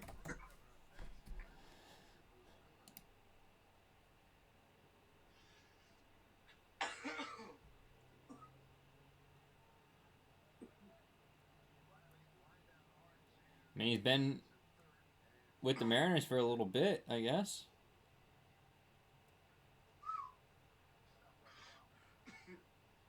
Yeah, he's come up in slop duty mostly, which the Mariners, if they go down a run or two in the seventh, they call the dogs off super fast. Well, the Braves also are really good at scoring in 10th, 8th, and 9th. They're late. They score late a lot. Yeah. Seattle just doesn't score. Just watching this offense is just ridiculous. They just don't score. I mean, obviously Fried was amazing tonight, but I mean, just as a season-long standard, they have just not been scoring the baseball. That was a strike. I mean, I guess it was off the plate at Budge, or a little bit, but dang, that looked pretty close.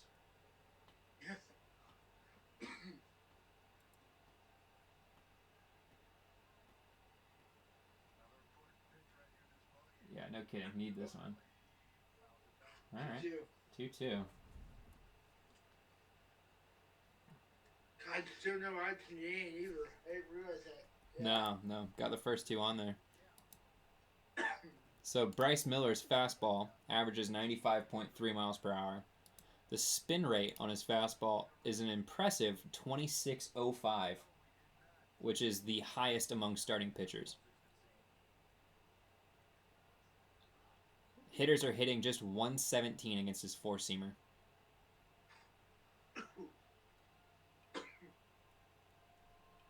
His fastball rises 3.3 inches more than the average four-seamer, making it number one in all of baseball. Strike three. Nice little slide piece on the outside, huh? Yeah, right. It was right in the top left-hand corner. Just right. Yeah, it's right here. Oh, yeah. There's definitely a strike. Yeah, that's on there. Painted the corner. Painted the top corner beautifully.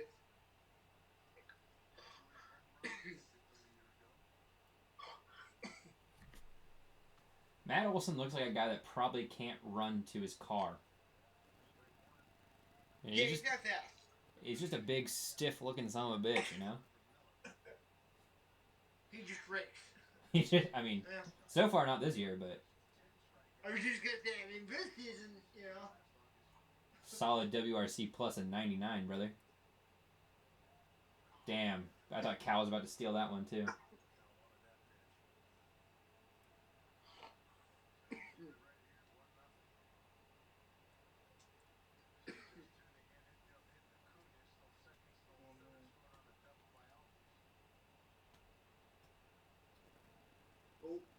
That's. Oh!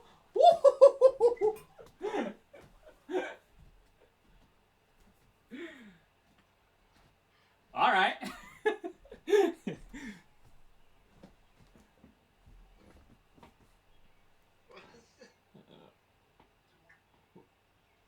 We're touch inconsistent on the zone tonight.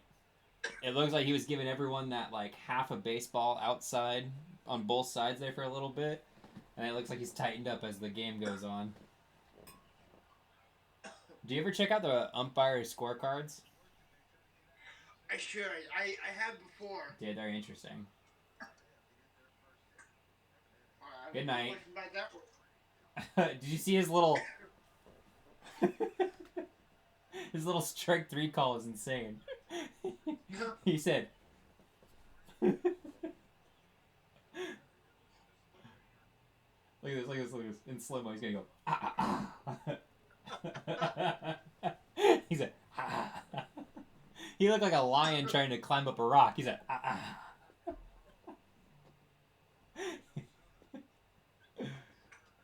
Oh, super foul. Okay, he jumped it, but he also hit that to the Seahawks stadium. Dude, fucking nobody in the middle seats tonight. God damn.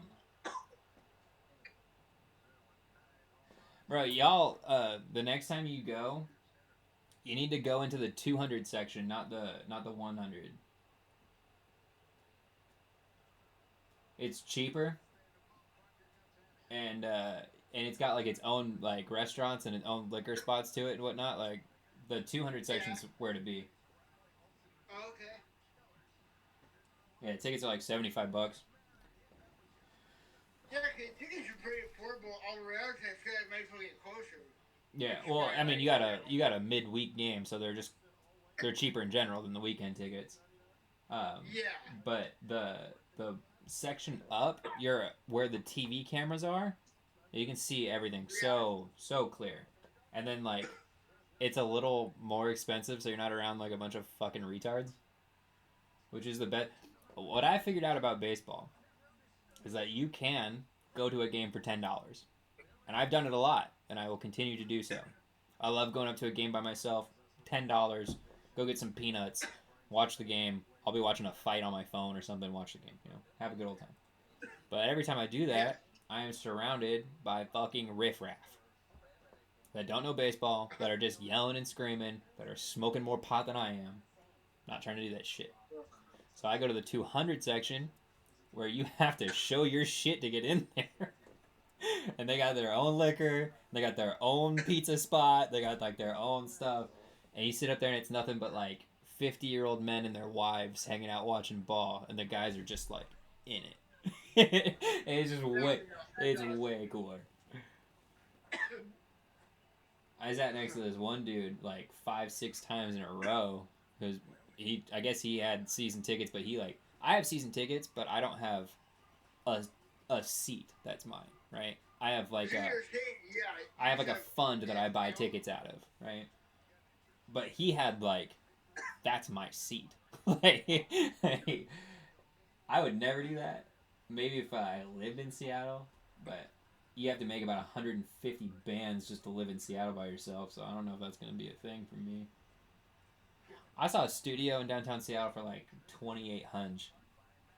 Like, brother, what are we talking about?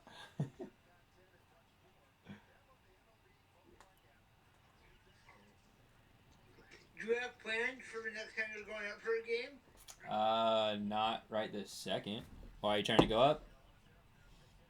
At some point in the summer, I definitely want to go a few sometimes. Fuck yeah, dude. Let's do it. Seattle Mariner home. I'll get through this game and get for my birthday and kind of chill for a few weeks or so. But I'd love to, once I get things going on track again before football ramps up.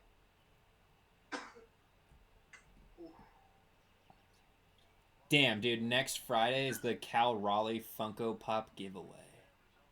Or not next Friday, but 2 Fridays from now. Could I possibly get out of work? Not early enough to get out of there. Never mind. I'm going to go up to see the Mariner Athletic game on the 11th. That'll be the next one I go to.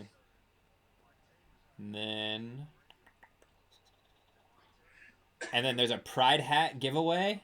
Dude, you know I need me a gay Mariners hat. Goodbye. Oh, he nuked that thing. I mean, it was foul, but Jesus. Then June 15th, Texas at Seattle. Definitely going to see that. That's a Saturday. Toronto at Seattle, I will probably not go to because that is a fuck. You know what? Let me tell you this because you probably haven't been to one.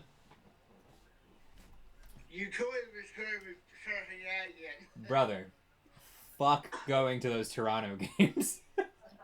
That is a horrid experience every time. And I thought he ripped that ball. Polanco swings like he's trying, like Polanco swings like his kids are in the house that's on fire in front of him, and he's got to break it down with a baseball bat. Polanco's never heard of a two-strike approach in his life. If you said, "What's your two-strike approach?" He'd be like, "Brother, what do you mean? I'm trying to get it to the fence in one strike." Jesus Christ, dude. That slider is disgusting. Do you think Logan and Bryce are just talking about how cool it would be to get some fucking run support every once in a while? It's the Fernandez special. Brother.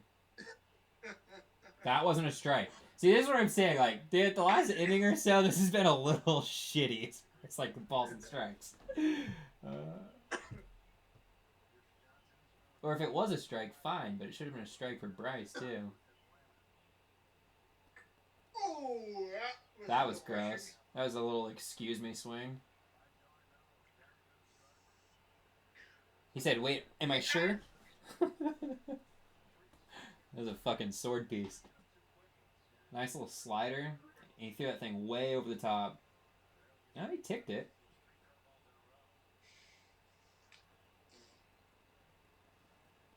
He's saying curveball, but it looks slider out of the hand, so whatever. I mean, it's probably a curve, but... Oof. Pierce was down too. Yeah. I like that the two pitchers that Seattle got for Kelnick both need TJ. That was pretty cool. Oh.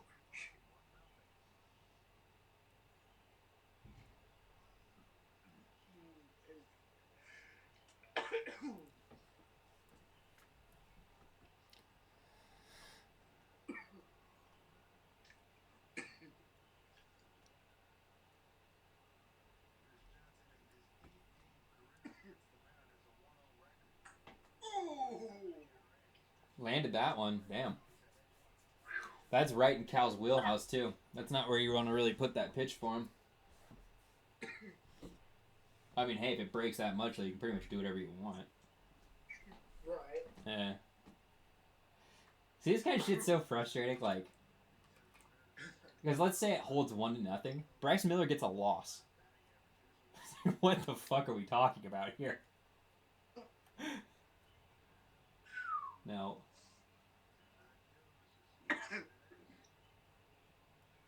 Yeah, I want to say something too, but I'm not going to say it yet. Not because it's, I can't say on YouTube, I don't want to jinx it. Yeah, no, I got you. Let's just say I have very mixed emotions right now, being 2 days away from going out. That's all I'm going to say. Yeah, hopefully you see some more offense. Yeah, that's one way to look at it. I don't know. I've been to enough baseball games where like I don't even think about wins and losses because like teams win and lose. You know, there's so many games. Oh yeah. You're gonna like I've been to 30 Mariner games, something like that, 35 Mariner games. I've probably seen them get 19 wins, 16 losses, probably somewhere around there. But that means I've seen 16 losses. You know what I'm saying? Like that's a lot of me going up there for losses. So like you almost can't care about that kind of stuff. You have to like watch to. You hope that you see someone amazing do something amazing. See, and Goodbye. Dude, that ball was hit so fucking hard. That thing got roasted. Foul ball, but fucking Jesus. Right here. Let's go.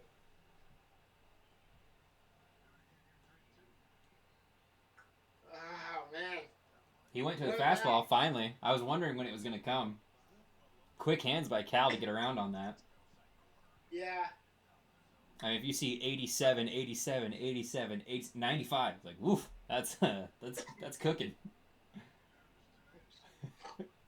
That place in Tiger, that D-bats, it'll crank it up to 92 on you. And I went from, I was hitting the 71s. I was like lacing the 71s. And then it went to like 82. And I was like, damn, that's Yeah. nice. It's like, damn, that's a 82, like starting to get going. But I was like, I was making good contact, right? I was hitting the ball. Like a couple of them, I was like, oh, that's out of a lot of stadiums. Like, your friend Jack can hit a baseball. and, and then Charlie was like, all right, cool, let's roast it to the top one. And the top one will run 92, 93 on the gun. Brother, I don't think I've seen 93 before. Like, face live pitching, but if you get 93, you're getting your books paid for. You know what I'm saying? Like, we didn't see too much of that. Brother, I sat in there, and, like, I'm not a chicken shit with the bat either, so I'm, like, ripping the bat around, I'm, like, getting ready, and it's, poof! And that thing came by, and I just looked back and was like, oh, okay. I was like, all right, we're going to get ready for the next one. Absolutely. I've never been to one. We should absolutely do that soon. 100%. We can go fucking, yeah, anytime. I'm down. It's 20 minutes from here. Yeah. The one I grew up at shut down, like, this winter. Just done. Because they put one out in Tigard, and the one in Tigard is A+. Like, top of the line shit. Whereas the one I grew up on was, like, the old Bumble balls, that got, like, the dents in them or whatever. And it was just poof! Yeah. And then, like, those old dented balls like that, sometimes they'll grab the wind and just come at you. You know what else, Cody? I don't know if it's your thing at all. You might think it's a great idea or a horrible idea, but there's a place I've wanted to go to for one time. X Golf in Tualatin. Wait, what? What golf? It's called X Golf. X golf? It's a virtual simulator. Oh, okay. So it's got a bar in it, and it's got like different simulators, and you have all the main courses built into the screen. X Golf Tualatin. Okay. Okay, I'm looking at this right now. Sorry, I have it pulled up. So that's crazy. All right, let's take a look. It says 10 to 10. 10 to 10 most days. 65 an hour. Okay. Fuck yeah, brother. So I think it's in your show up there a bunch. So I've heard about that. And if I'm not going places by myself to Uber towards him back, no. Yeah. Okay. Yeah, that's like $3 in gasoline for me, but Yeah. what a play. I think that'd be kind of fun thing to do too. Dude, 100%. I'd be down with that. I'll bring some of the boys. That'll be a good old time. That'd be fucking fun. Monday through Thursday, apparently it's cheaper. I'm free wherever you are, so. That might be a good, trying to think. That might be a good Monday activity. That'd be, yeah. Because there's one in Tualatin, there's one in Vancouver. And one in Beaverton. Yeah. Well, it's closest.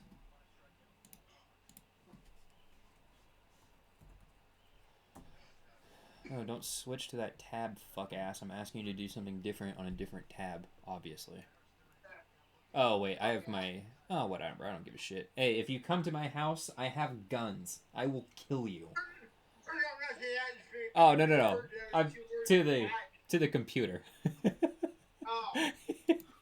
If you come to my house unannounced, I will kill you.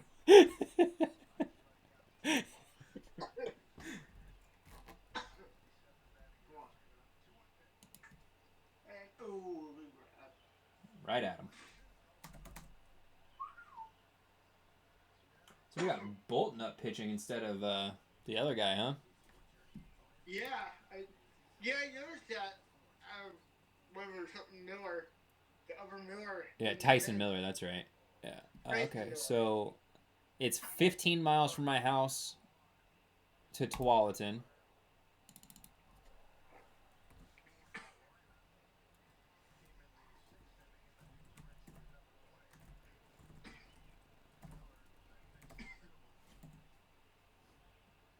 And 18 miles to Vancouver. So it's pretty much the same distance. Yeah. Same.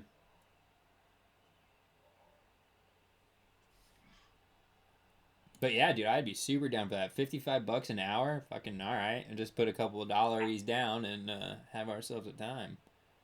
Be yeah, I've been wanting to go for a while, so that'd be fucking dope.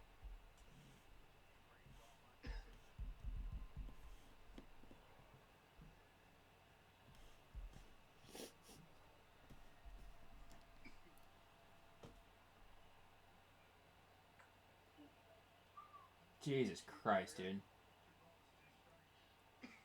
How does anyone hit pro pitching? Like, Bolton is a no-name, and that slider just ripped 30 inches across. Like, what are we doing? Oh, that was... What are we doing? What are we doing? Who is hitting that? You know what I'm saying? That was beyond disgusting. Like, what are we talking about? How does anyone hit this? The only... whoever wins, right? I don't care. Again, like, baseball fan, watch too many games to give a shit about who wins on Monday, sure. You know? You hope that your team wins series. Overall, you hope they have good months, right? I want... if you're 2 games over 500 each month, 12 games over 500 at the end of the year, that's enough for a playoff berth just about every time, you know? That's not a bad way to do it. Right, man, if you just watched the pitching in tonight's game, you would come like if and again I watch a lot of baseball. Like if you were just like a not baseball person and you just watched the pitching tonight, just like how the fuck does anyone hit the ball? Like what's the point in this? You can't hit the ball. What's the point? It's fucking cool to see, man. I love that kind of stuff. Like, oh yeah. The only reason why people aren't calling and texting each other about what was happening for the first 5 or 6 innings is because it's April. If it was in October, people, are you seeing this? Yeah. 100%. It was like the Mariners playoff run when they had the 18-inning game against Houston. Dude, I had like 8 people on my phone at once. We were just like, what the fuck? That shit was so funny. I had people that weren't watching baseball calling me, going, hey, can you just like put me on FaceTime so I can watch with you? That game was unheard of. I watched that whole thing. Hey, what about your 9-19 Houston Astros? Wow. They've given up 155 runs or something. I mean, just the worst defense in baseball. Unreal, dude. Unfucking real. Then they got Seattle this week and Texas. I think they've got 2 tough teams this week where it's like, man, they might go down to like 11 and like 30. This might not be good. Do they have a lot of injuries or is it just falling off? Just not hitting. Abreu got sent down. Wow. Yeah, they're just like, we're going to outright Abreu. Oh, going to this.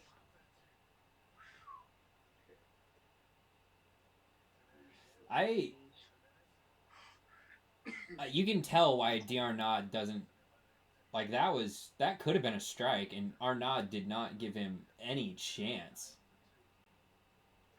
That's another one. Bro, D'Arnaud, wow, that is... We could be 0-2 right now. He's like flicking his wrist out to the ball and just throwing it back right away.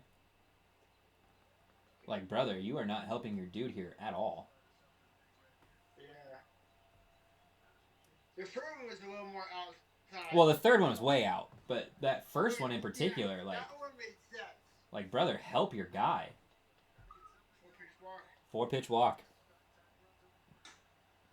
Those last two weren't even close. Darno didn't help by two of those. I mean, I had his Statcast numbers, not Statcast, Savant numbers. I still have them up here. Framing 36, meaning like 64% of the league is a better framer than he is. I mean, his batting is all just red with excellence, though. They have him at a 41% fielding run value, so 59% of catchers are better defenders than he is. His framing is bad. Which is crazy because then you watch, Cal, and Cal's been awesome tonight.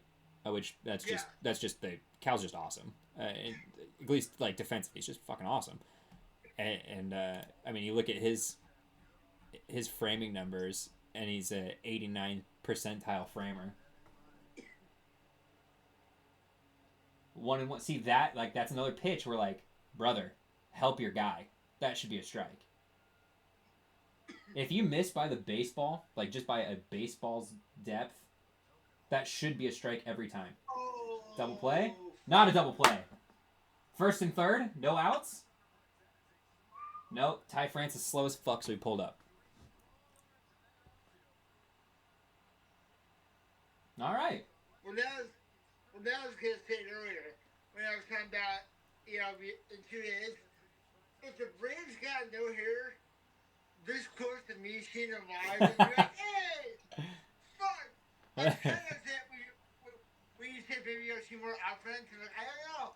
I just didn't want to teach him, like, we had so much mixed emotions that they got no hitter 48 hours before I was there. Ooh, brother, swing the bat. That's no hitters out of the way. Now we just got a really tight 1-0. Yeah, no kidding. Now we just got some heat. Plus 2 runners on in the 8th. Brother, we got some action. Yeah. Yeah. This game just changed in a very different way. I almost like the push or the drag bunt to third base right here. That way you move over both guys into scoring. Oh, look at Jack calling the play. That was perfect. Tony Romo over here. Brother, I did that so bad during one of the playoff games that I was watching with this girl this year that she was like, "So you didn't play football?" I was like,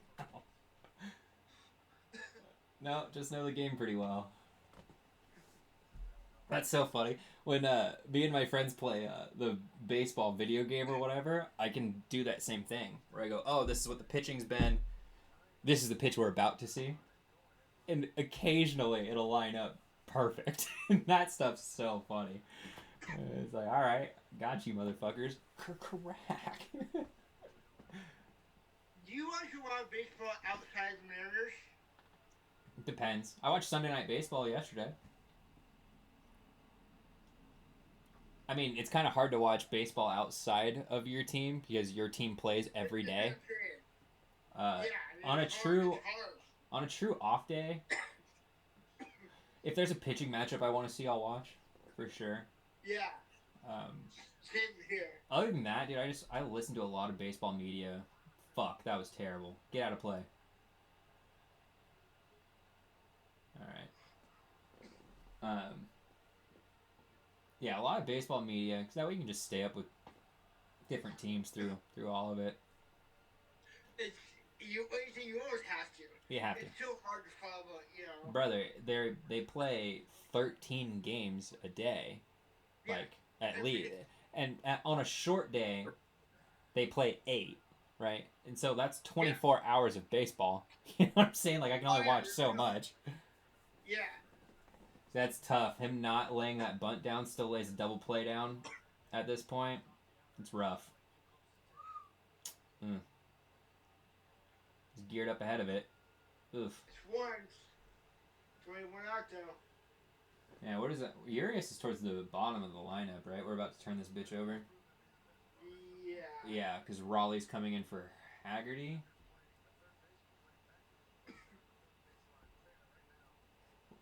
Dude, talk about a guy I was excited about getting this year. I was like, ooh, Luke Raley, this is going to be awesome. And he has been terrible as a Mariner so far. 96. This was our Jared Kelnick replacement, the Luke Rayleigh. Jared Kelnick was hitting 295. There's this Rivas kid again. Yeah, it's pink for her. If you were going to do that, you should have done that with no outs.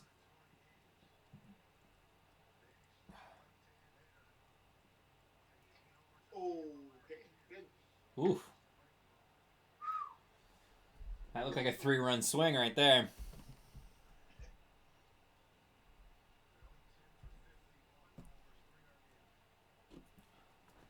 Oh, yeah. Yikes. Watch Rayleigh come in here and fucking strike out 3 pitches. Just like, dude, what's the point?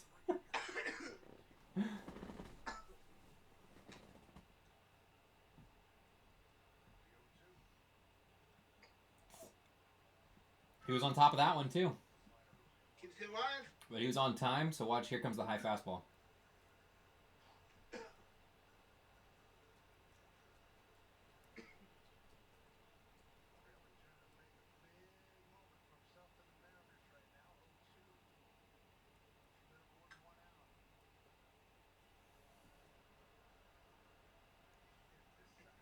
I could call games. It wouldn't be hard.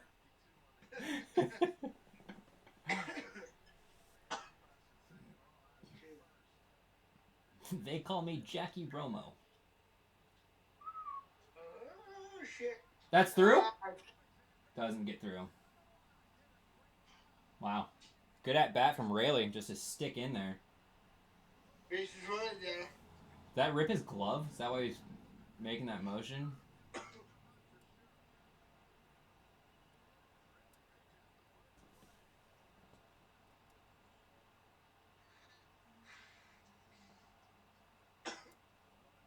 I mean, what a play by Albies to keep that thing in the grass.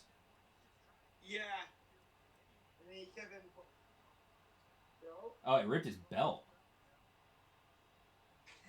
That's weird. Can't have seen that. I don't think I've seen that before. Wow. That's some of the weird... You never know what you're going to see in a day of baseball. Yeah. I, honest to God, don't think I've ever seen someone rip their belt in half like that. This kind of terrified me a little bit. Really? You got a guy on the mound throwing sliders. He should be good. Yeah, but Julio too. Well, 0 for 3 action for sure. And if he hits one on the ground, hard to double him off. Everybody's rising up, and there's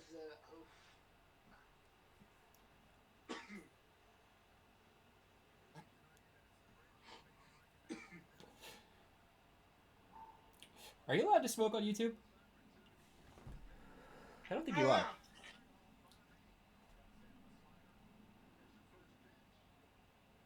Look at him going fastball first pitch. That's crazy.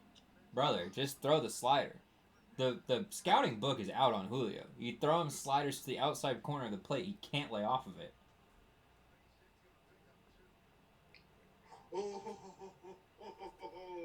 Brother, just throw 5 of them in a row.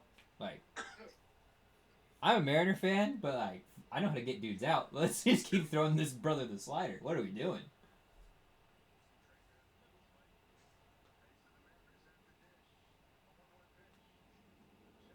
Fuck. I mean, that was a strike anyways, but...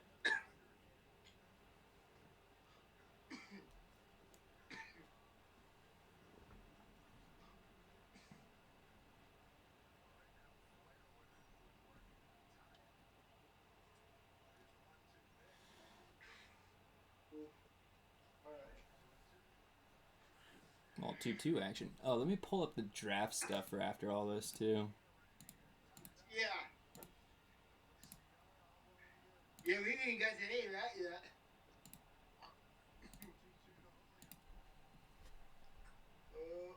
Got him. That should at least score. Never mind.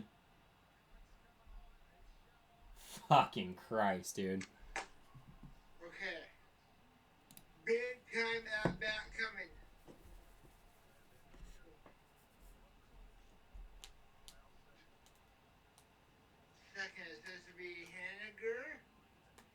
Yeah. Yeah.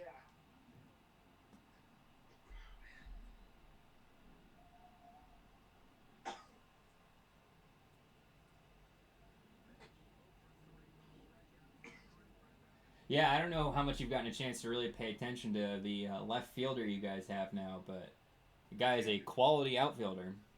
Yeah. Yeah. The bat goes up and down, but his defense is always solid. Oh yeah.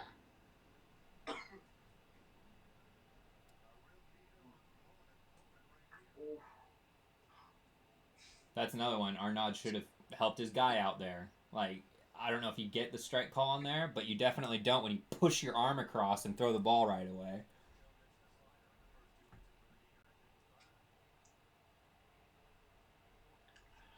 Okay. Good. Everything good? Me too.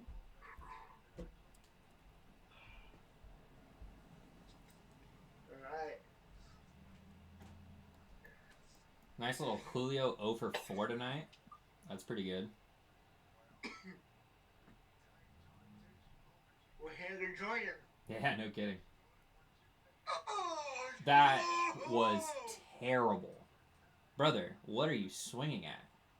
The guy's throwing 70% slider the entire inning. You literally swung at something that hit the left-handed batter box. Just tough to watch this offense. All right. So let's think about what happened there. Ty France gets on base, right? Ty France gets on no outs. Okay. Eventually, Ty France is removed for Rivas. Okay, when he was on second with 1 out. Yeah. Ty France should have went from first to third. That should have happened on the hit that ended up to Acuna, but he's slow as all hell, so he stops at second. Then he's replaced by Rivas. Why wasn't Rivas on first base? I don't understand it. You've taken him out. Anyway, you're going to take him out. Maybe you don't know that right off the jump, but you're going to take him out, which means we're okay with taking him out. And then you leave him in so that when a hit happens, he can only go up one base. So that when the next hit happens, he can only go up one base. Like, what are we doing? Like, that shit drives me. Speed. If you're okay with manufacturing the run in the inning, do it now. If you're going to be okay, I'm not saying like, oh, the guy's on there, immediately remove him. No. But if you're okay with removing him to score a run, do it now. Because every ball that's in play, that's another opportunity gone from a faster runner. That shit is retarded. That's something like, I don't know, man. I feel like that's a conversation that you should be able to have one time, and then it never happens again. And I've been watching this Mariners team for years now, and shit like that happens every couple of weeks. And it just drives me crazy. If you're okay with pulling the runner, pull the runner. Why are you now waiting so that Ty France gets moved over by a base hit behind second base, which means you should go first to third, and because it's Ty France, it's now first and second no outs instead of first and third. If that's first and third, Rivas scores. There's too many things that happen. It's like, man, that's bad baseball. Bad baseball makes me so mad. Baseball is a simple sport. There's only like 5 different things you can fucking do. You know what I'm saying? It's not like calling a football game where there's 85 different plays and 60 different sub packages and a bunch of different shit. Like, or especially in a situation where you end up with the bases loaded, you get more speed. Look at where you ended up. The bases wouldn't have even been. That's what I'm saying. Ty made it to third base on his own. Like it. So that wouldn't even happen. No. No, dude would have went first to third on the hit. So we got Connor can come in and I'll be here tonight. Yeah. And, like, again, I don't give a shit if the Mariners lose. I mean, obviously, I'd rather they don't lose games, but, like, I don't care if they lose games. That shit happens. It bothers me when you lose games where your starting pitcher threw a gem. It's like, okay. You ended up with 2 hits, no run. Like, dude, you should never have first and second no outs and end up with nothing that inning. That's embarrassing. That's rough. And Urias lays down a bunt with 1 strike and fouls it off. but didn't do it with no strikes. It's like, what the fuck are we doing? Oh, Jared laced that one. Yeah. Good for Jared. Good. Hey, Jared hitting 308 now.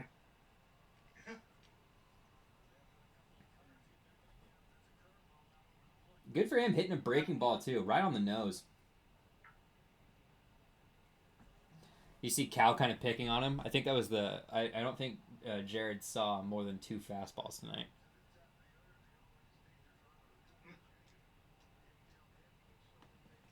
Jared's not taking off. No fucking way. On Cal?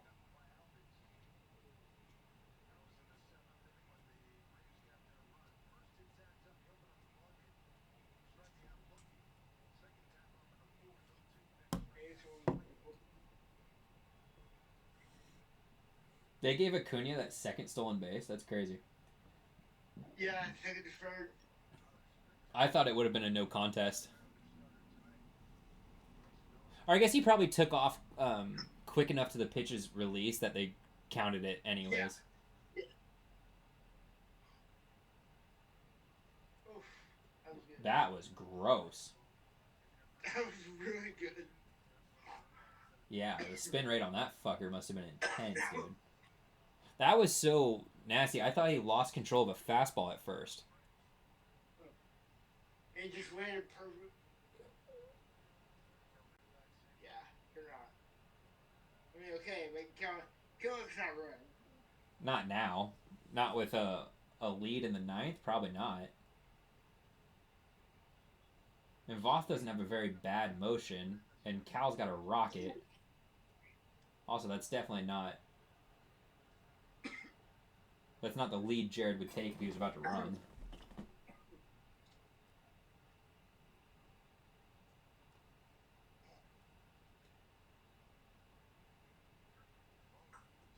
Oh. Sat him down, just looking at it. Man, Acuna is going to end up having won this game for the Braves. And he played bad today. Yeah, he got one good at bat. One good at bat is all it took in this game. I think my body's going to try to gear up and like really try to fuck me up in the next couple of days. I'm getting some weird stuff going on here and there. Like I've had like flashes of lights in my eyes that should not be happening. It's not good. I mean, it's cool. Like, this is like a 1 out of 10 compared to where it was, but I can almost feel it gearing up to punch me. Ooh. It's kind of cool though, like, because seriously, every time it like swings at me, as soon as I bounce back, I'm like, it takes off. Like, it's weird. I'll be at like a very slow 1% a week climb, and then I get these huge like fuck you style like setbacks for like a couple of weeks, and then immediately after I'm like 25% better. It's very strange. So you kind of just look forward to the aftermath more than You know what I'm saying, brother? You go ahead and swing, big dog. You know what I'm saying? That's stop. He definitely went. Thank you. Oh, he absolutely went. Dude, what were we doing where the home plate umpire didn't call him out? Let's see that. Just a little bit. For the at home, right? If your wrists break, and then more than anything, is an attempt on the ball. My brother's wrists were this way. If this is even, he was here. Yeah. That's fucking funny. Had a very quiet day. Everyone is. Well, yeah. Yeah. The Braves have 3 hits. They have the one from Acuna, one from Jared, and one from Albies. That's it. Yeah.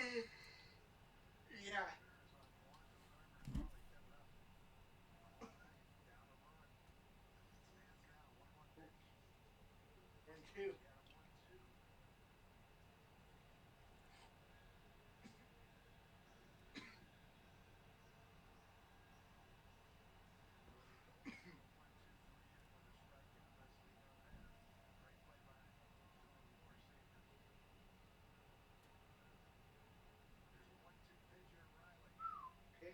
too.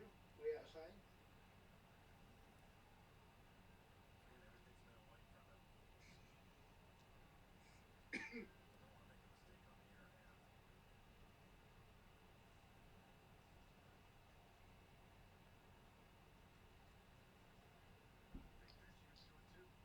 Oh, stay right, 2-2.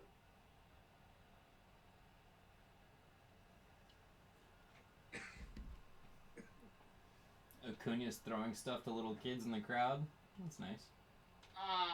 Or is that? Arcia. Oh, is it Arcia? Arcia, yeah. That's nice. Okay. That pitch wasn't even fucking close. No, he just whiffed it. Well, good. I'm glad Kelnick got a hit in his first game back here. Yeah. The Seattle fan base treated that kid like shit. It's really unfortunate. He had your North Melbourne. Well, yeah, but I mean, whatever. I mean, maybe this is because I come from a different sports background than baseball, I guess, but I like that fiery shit, you know? Yeah. Let's have more. Oh, you're fine. Oh, man. So, bottom of that night, who's Seattle got up? Is it 3-4-5? So Polanco, Garver, Raleigh. So, I mean, that's a hot part of the lineup. Yeah. What do you got? What do you got? What do you have like a fucking water cooler like at an office or something? I've got a fridge here. That you just have a shitload of Gatorades with water in them? So I started drinking more and more water. Uh-huh. So what happened was I got a bunch of Gatorade anyway, a 6-pack. And then I just kept the Gatorade bottles and smart waters. So I just have a bunch of water bottles in my fridge. You should let those things go after like 4 usages. I do. Okay. I run through. Otherwise, the plastic starts to degrade into your drinks, and it can actually make you sick. But yeah, that's like if you're using the same plastic bottle for like a month or something stupid, you know. No. Yeah, a few So I've got like 5 or 6 that just fill up, drink them, you know. Yeah. Drink a lot of water nowadays, which is good. It's good, man. I'm trying to. I'm fucking trying to as much as I can. And then I got a Gator Light. Sponsor your boy. Sponsor your boy. I got the Gator Lights and the Gator Light Zeros. And then I got the Gatorade Zero. I got the packets. The fucking... Oh, yeah? The packets, brother. Those things... I think they kept me alive. Like, no bullshit. No kizzy. I think that those fucking things actually kept me alive. Because, like, the salt and the electrolytes were, like, the only thing that, like, kept, like, my heart cool. Wow! He got on that? Are you kidding me? Polanco just rocket one to left field. Dude, how did... I mean, worm burner. That thing killed multiple insects. I was just gonna say, it was a worm burner, but... 105 on the exit. He hit the very top of that baseball. And that thing was through the infield before anyone could blink. Jesus Christ. Oh shit, here we go. Hey, at least make it fun. I mean, Garver with his 137 average, but, you know. Hey, we showed Polanco can do. I mean... Polanco's at least hitting body weight. Polanco's hitting 175, I think. Brother, if you're hitting under my body weight, why are you in the lineup, brother? What are we doing? 139, brother.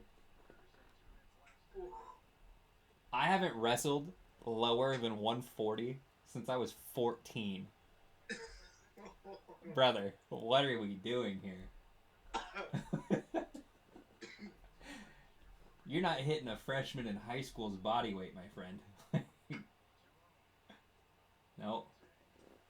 Great take. Is that 3-0? Yep. Jeez.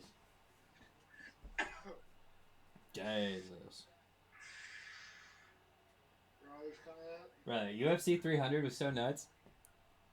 Dude, insane. I was just thinking about, like, the lack of adrenaline for watching a baseball game, which, I mean, this is a good game. I'm in it, but, like, The difference between this and like the fourth and fifth round of the Max fight was just oh, it's just a Yeah, difference. it's been about a month now, it's almost playing team. That's the craziest ending in UFC history. That was nuts. That was insane. Yeah, it's crazy. I try not to like post too much on social media, like on like comments or whatever. Like I try to chill out on all of that. Right.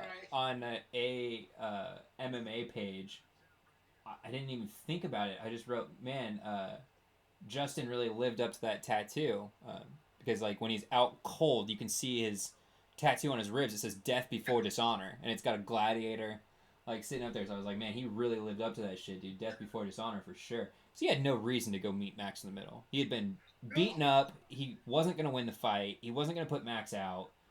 And Max had no reason to get a point. He was already ahead. It was just insanity. Like it was just craziness. And but I mean like got him. Walk it off, baby. Let's go. You've got to be kidding me. Whoa. I was talking so much shit about Mitch Garver right there. Hey, Mitch Garver put that bitch in the bleachers. He left a curveball. I think that was a curve. Might have been a slider. But he left that thing middle, and that thing got perfected and cracked out the left center. Good lord, dude.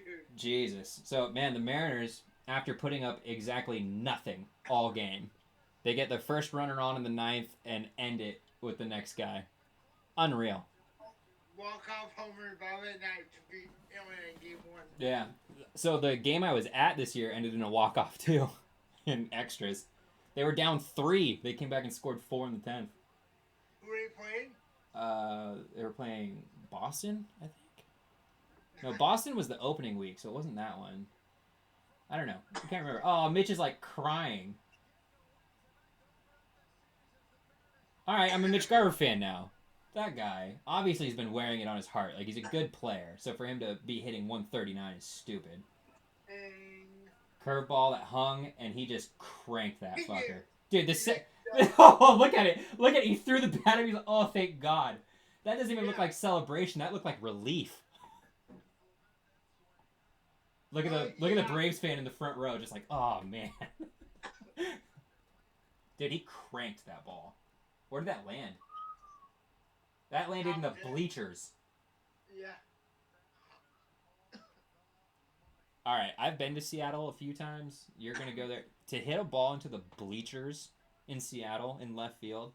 You have to monkey that baseball. The only thing that's cool about this game, well, I mean, good game. I'm glad we watched it. The only thing that I'm like pumped about it is neither one of the starters got a loss. Oh, you're right. Yeah, that would have legitimately bothered me if Bryce Miller lost a 1-0 game.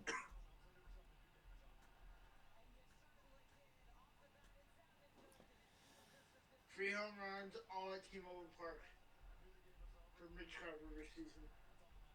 He said as soon as it hit the bat, I knew the game was over. Jesus. What a good job by Polanco. First pitch, got on base, but I mean, without him, it doesn't. None of this really matters that much. No, that was a huge shot. Huge to get, and on a bad pitch too, and he still just raked it through. See what I'm saying? Like, how am I supposed to be, like, excited about this Mariners team? Do you understand how many, like, I'll look up their home schedule right now, but I'm pretty sure they've played, like, 14, 15 home games, and they've scored 3 or less runs in, like, 13 of them.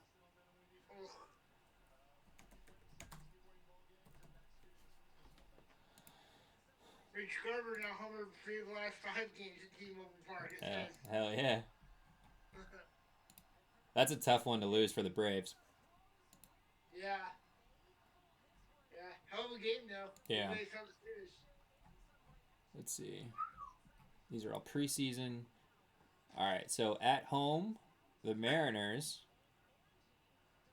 scored less than 4 runs. So 3 runs or less at home in We'll go ahead and do a quick count.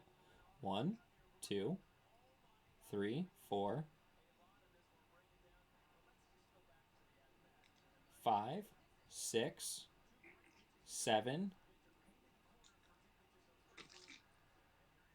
8, 9, 10, 11. Wow. 11 games at home that they've scored 3 or less. And they... Let's look up our Mariners here. That thing got monkeyed. Yeah, dude. Yeah. You rocking it.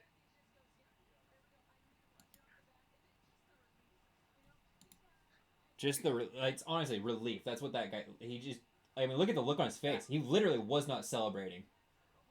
He looked at the dugout and said, "Let's go." Damn. That's No, crazy. once you again, you're right. That wasn't even a celebration. That was a Thank God. I'm, like, that literally might have just won me over on Mitch Garver. To just, like... Oh, look at that. I love it when people care. Like, that just makes me happy. Yeah. I'm not kidding. When he got to home plate, it looked like he was crying. Like, it looked like he was, like, tearing up. What a game. What an amazing pitching. Your Yeah. your brave closer came out there and shit the bed, but what are you gonna do? Minter, yeah, I don't like Minter. I like the guy before that, Jimenez. I like him way more. Yeah. Well, I don't think Minter. I mean, I don't know about this season maybe more, but I think Minter was more of our eighth-inning guy. He has been traditionally, yeah, he has been. You guys had Kenley Jansen for a while being the closer. Yeah. Which, fucking good luck with that. Cool. Remember we were watching that game September 11th? Yeah. And Julio got him, and then Gino got him back to back. Yep. That was crazy.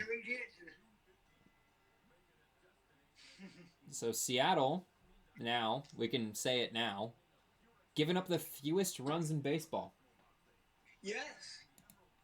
Now, 95, fewest runs in baseball.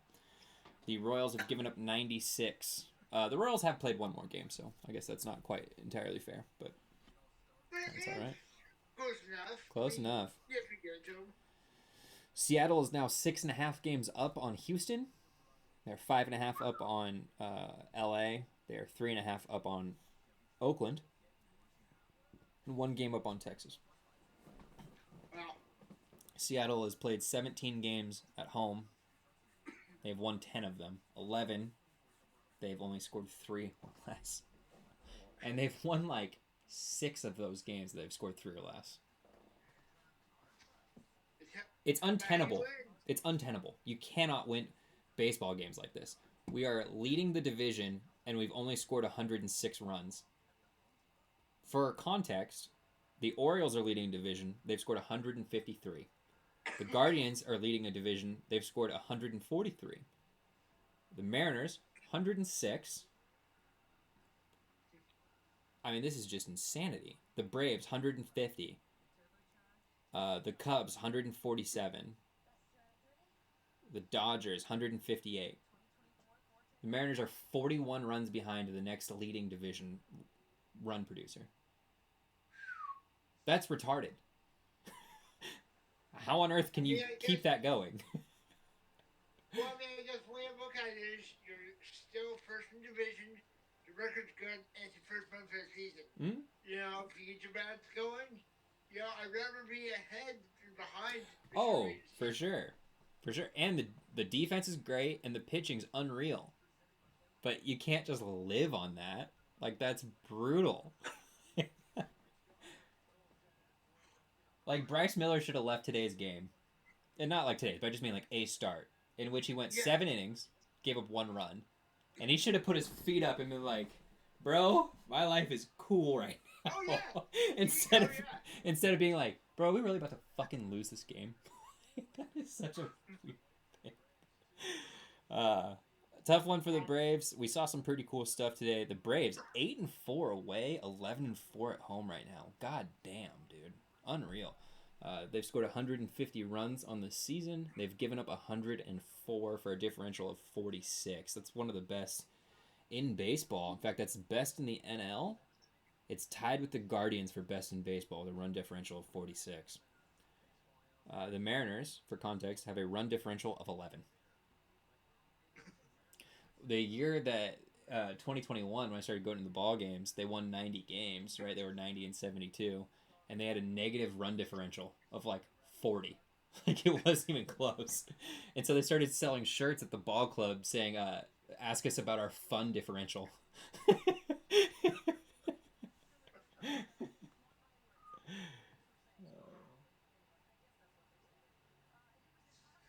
Bryce Miller carried a perfect into the seventh. I mean, what do you Yeah. want from the guy? Jiminy Christmas. Yeah.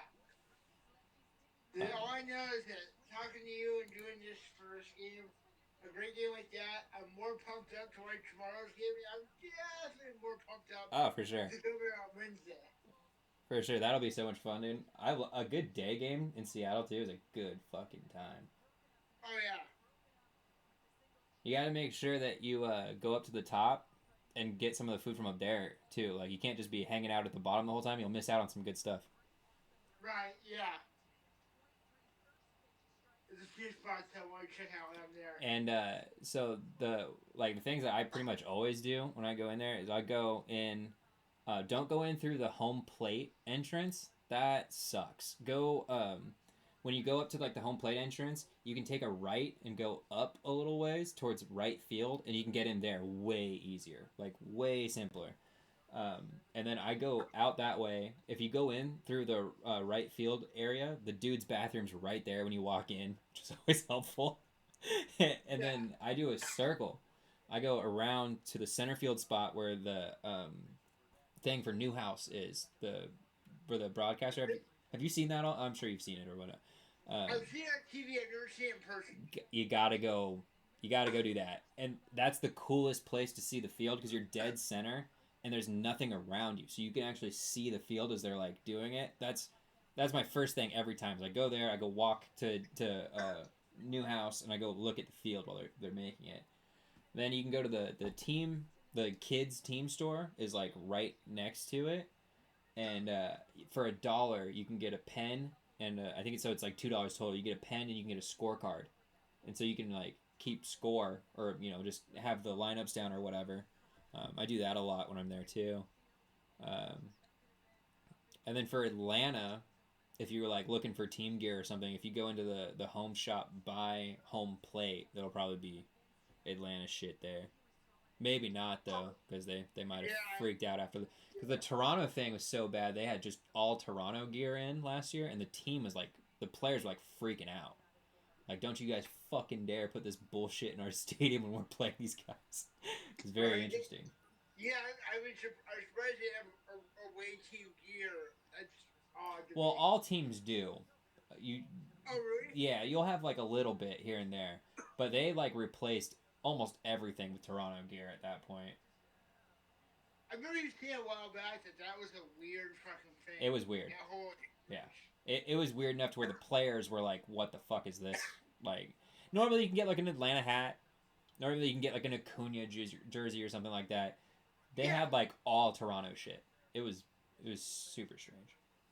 And it was We just always get fans of other teams at games and whatnot, but it seems like it was just overflowing. It was. You know. Yeah.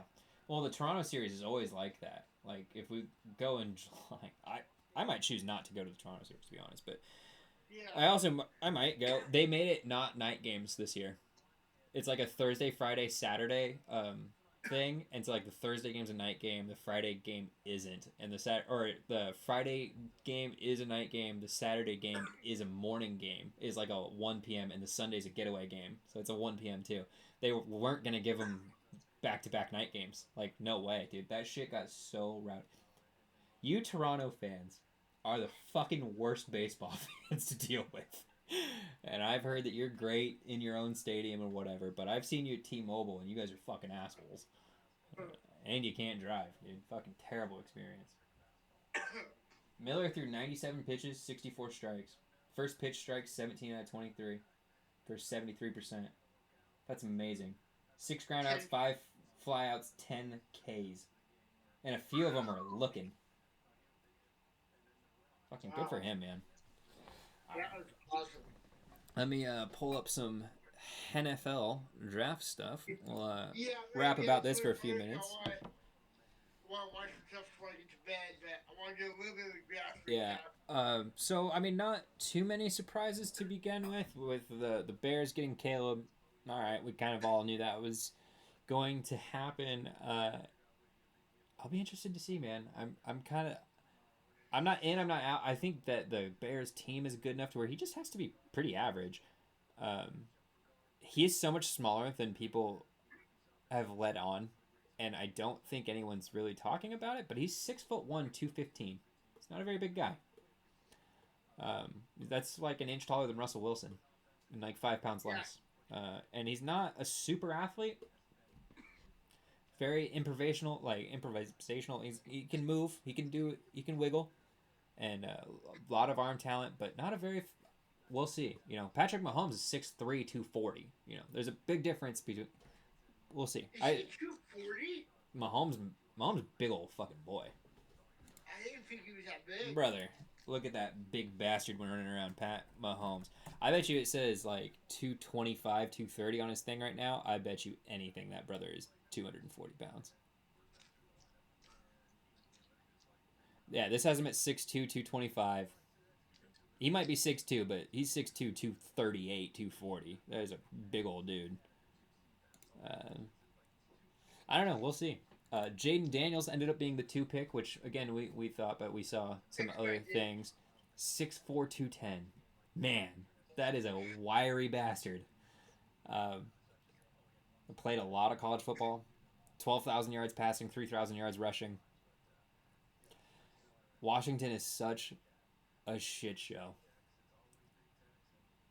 He's going to have Cliff Kingsbury, which I kind of forgot about, but Cliff Kingsbury is going to be his offensive coordinator. So that'd be interesting.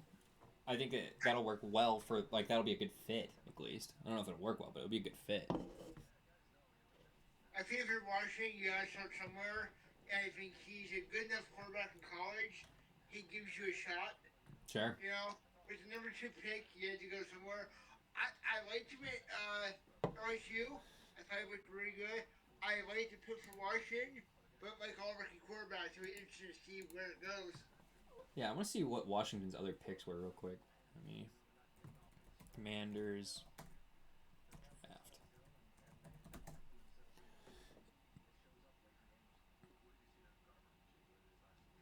Oh, here's the complete list. So I won't do this for every team, but just taking a look at this one real quick.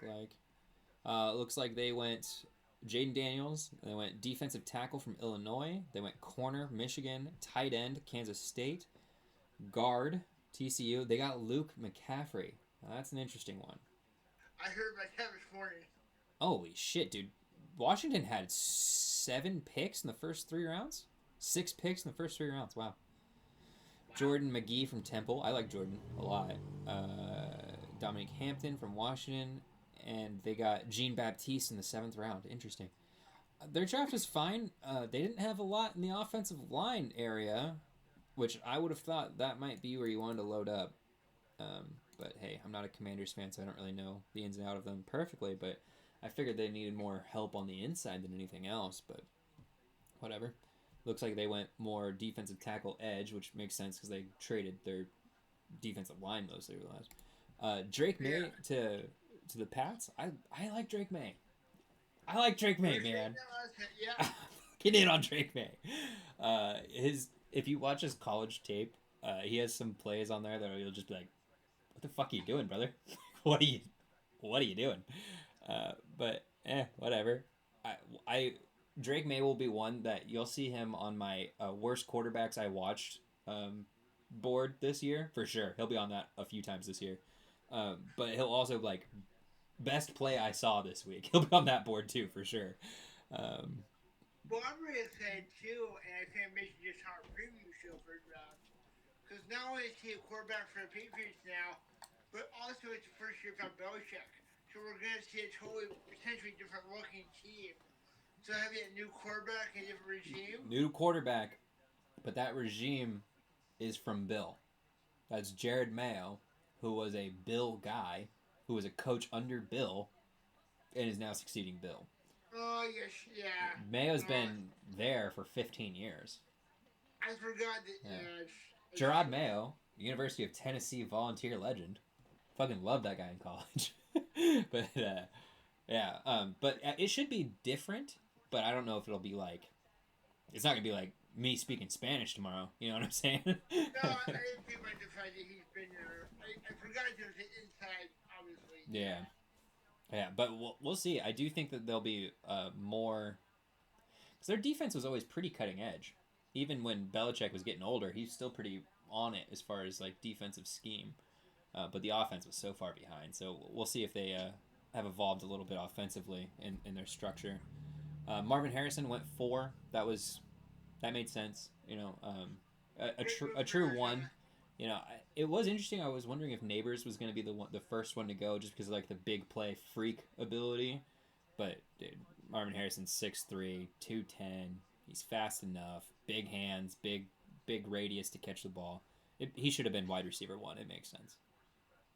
Yeah. Harrison becomes the highest drafted Ohio State wide receiver ever. Crazy. Wow. Yeah, there's been some good Ohio State wide receivers. You know, Garrett Wilson, Olave, Jackson Smith and Jigba, Joey Galloway. I mean, we can. Here's a Kenyon Rambo. I know he never turned out to be anything in the NFL, but Kenyon, brother, you're probably the reason I'm an Ohio State fan as a kid. You were awesome in the ABC days. Holy cow, dude! I gotta look up Kenyon Rambo. Hold on. I don't even know his name. Did he play in the NFL? Oh, for sure. I don't recognize For the him at Jets, all. brother. For the Jets. Kenyon Rambo played college at Ohio State University, probably in 96 to 2000. 97 to 2000. I have no idea why he stood out so much to me. I really don't. I guess in his junior year, he had 41 receptions for 800 yards for 20-yard average and 6 scores. Returned 21 kickoffs for 650. That's crazy. That's fucking crazy. Yeah, I don't know. Kenyon Rambo, big reason I'm an Ohio State fan. Super random. I hope somehow someone clips this and sends this to him. Because what a random shot to just be like, Kenyon Rambo's my dog. I loved that the Chargers stick and pick at 5 because number one, I don't know if you watched the draft, but they put their card in with 1 second left. They were trying to trade that pick the entire time, and nobody wants to deal with Harbaugh. And I just find that to be hilarious. But they got Joe Alt, a freak, 6'9", 320, just a monster. Great for them, you know. 6'9"? 6'9", brother, and every bit of it. He's huge. He's huge. Well, Jim Harbaugh said that he wanted if he kept the pick, he wanted an offensive lineman. Yeah. So it made sense that if he was going to keep the pick, you know, was it going to be, you know, a Famu? Was it going to be? Some people liked Latham. The guy that ended up going to Tennessee 7th from Alabama. Yeah, was it going to wait from all? It fits all, but I knew it was going to be one of those guys, but I was not surprised by Joel. Yeah. No, it's hard to keep track of people that aren't skill position players anyways, because it's just kind of hard to... You don't see them play all the time. Neighbors to the Giants. I mean, I guess, right? If you're the Giants, it's probably the right thing to do. Just go ahead and take a freak receiver. You've lost a lot of your skill. I mean, what are you going to do? You can't draft a quarterback. I mean, you could, but you're paying... Did you hear he said about Daniel Jones in his interview? Did he call him Janiel? He called him Janiel, but on top of that, they're like, Neighbors, how you feel about going to the Giants? He's like, I'm just happy to be here, happy to be with the team. I'm excited to start playing. And they're like, what do you feel about Daniel Jones, your quarterback? You know, how do you feel about him? He's like, well, haven't met him yet. We'll see when we get there. And as first play, I'm really happy to be here, and I'm really happy to be here. Brother. So the Bears hired the Seahawks offensive coordinator to be their offensive coordinator, Shane Waldron. And Yeah. Chicago media was talking to Jackson Smith and Jigba, and he said, "Hey, what do you think about Shane Waldron? Like, who are the Bears fans getting?" And he said, "Oh, you all got Shane. He's a good guy. He's a good guy. Good luck with all that."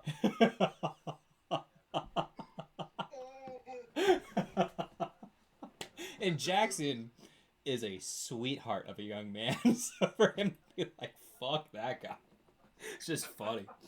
But yeah, I think the Giants. This is probably the right pick. You Yeah, know, I think so. I don't think they had any super other needs outside of like quarterback, and already top three guys are gone. I'd rather do this. I think this is probably the right thing. Yeah, I mean, they watch the shot early on. definitely kind of an Odell type of guy. 6 foot, 200 pound, very big hands, good hands, very flashy, kind of like a first year Odell kind of guy. I've heard a lot of people mention that too. I mean, because it's not just laziness because he's LSU and went to the Giants. I mean, that is very much his draft profile. Yeah. Matt Miller's pro comp is Jalen Waddle. I don't see that quite as much, but whatever. Different types of speed. J.C. Latham went 7 to the Titans. I think I texted you about the Chargers when that was happening. It's like Chargers taking alt here would be a giant fuck you to Tennessee. That is what ended up happening, which is pretty funny. J.C. is a true right tackle, but we'll see.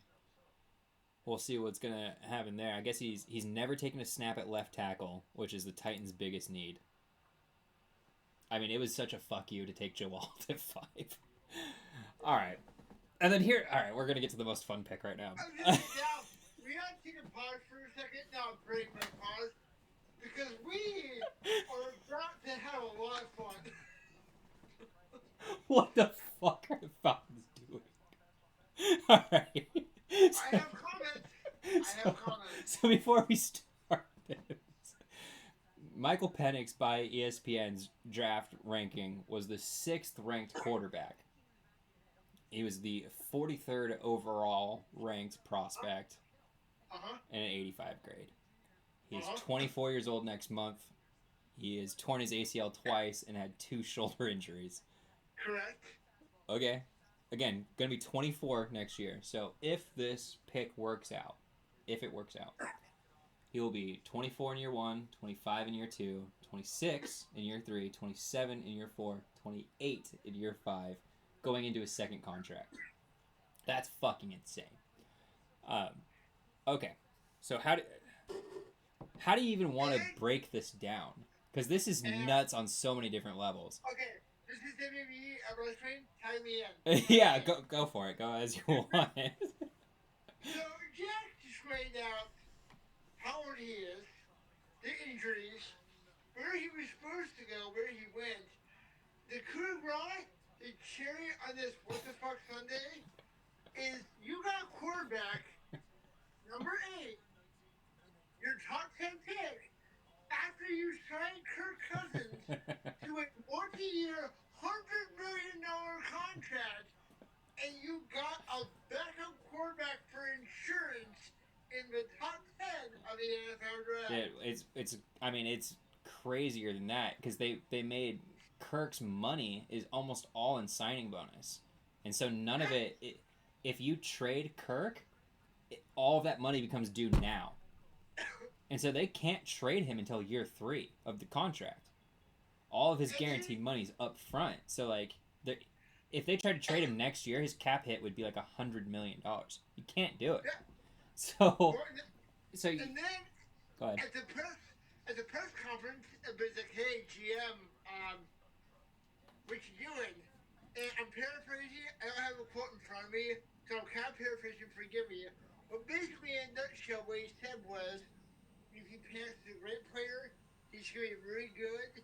And if Cousins plays great, and we don't see Penix for 4 or 5 years, I think we're in a good spot." So you're basically saying if all goes well, you're not going to see your top 10 pick in the draft for half a decade. 4 or 5 years. Okay, so here's why that's What the extra fuck? retarded, right? That's stupid for an absolute shitload of reasons. But the reason why you want these rookie deal quarterbacks is because they're so cost controlled. There's no money to them, right? Like a Yeah, Penix's deal is going to pay him like 7 million a year, right? Like it's nothing. It's a backup deal basically. You don't get any of that advantage because you're playing Kirk 45 each of the next few years. So at least this year and at least next year, your quarterback room is at least $52 million no matter what you do. If you trade Kirk or cut him year three, let's just pull this up. This will take me 1 second. I'll see what his cap hit is in year three. Spotrac NFL. If you ever are interested, SPOTRAC. All the cap numbers for every sport. So if you ever want to look, that's the way to do okay. it.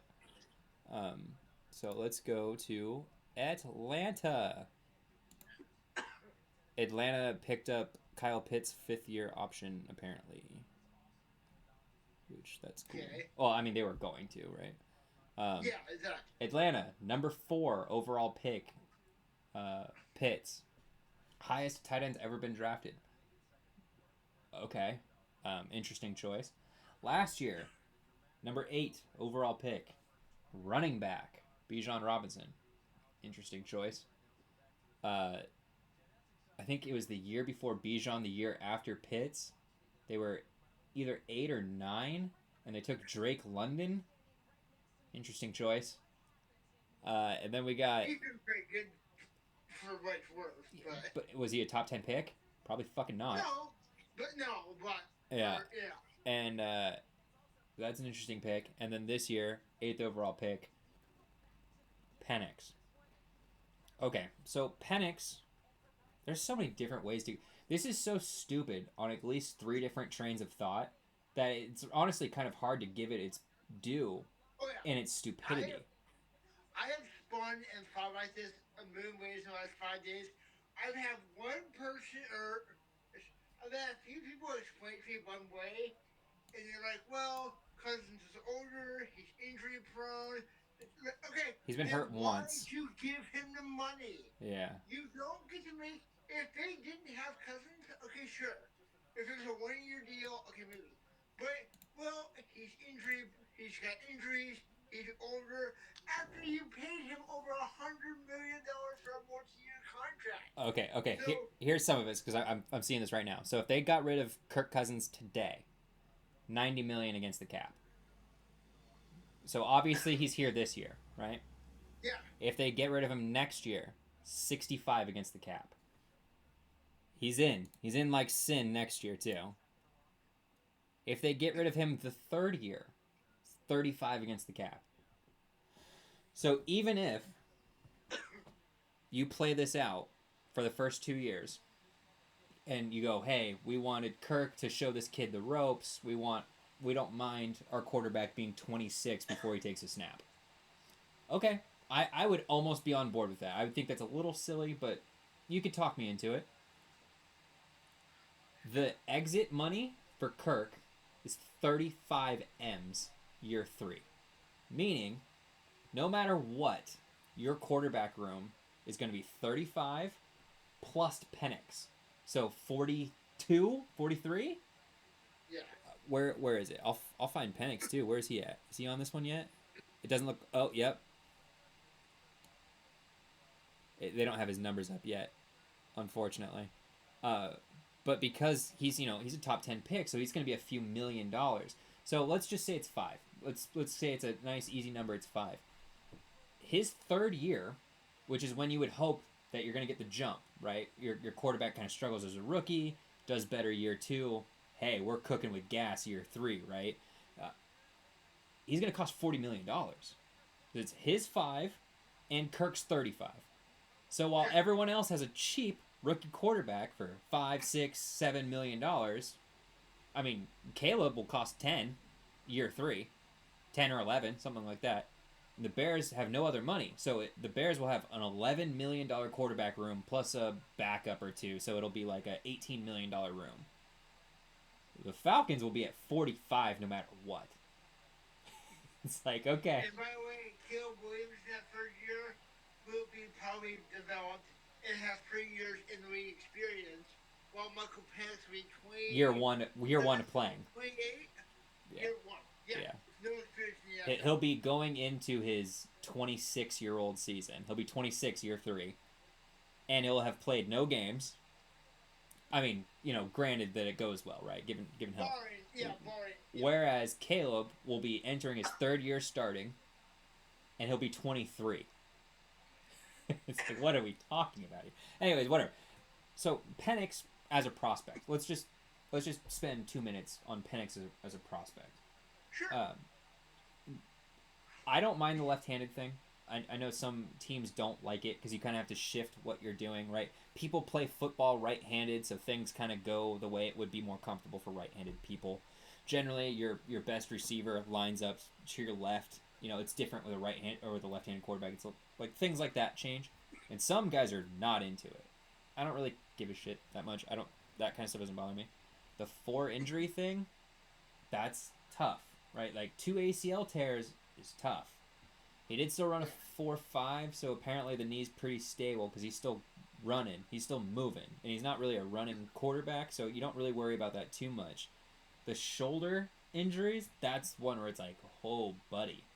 That's not good. I don't know anybody that had shoulder injuries in their 20s that had tough shoulders when they were 30. You know what I'm saying? That always kind of goes one direction. That freaks me out. So, okay, if we're in on, like, let's say we can get over the injuries. Because, whatever, you could talk me into a few of them, right? Hines Ward didn't have ACLs. He made it the Hall of Fame as a receiver. You can talk me out of some injuries. It's about to be 24. Okay, that's okay. We don't have too much, like, quarterbacks that were that age that come into the league that we have successes. Like, that's just not, we don't have that many of them. And so that's getting a little weird back to back, right?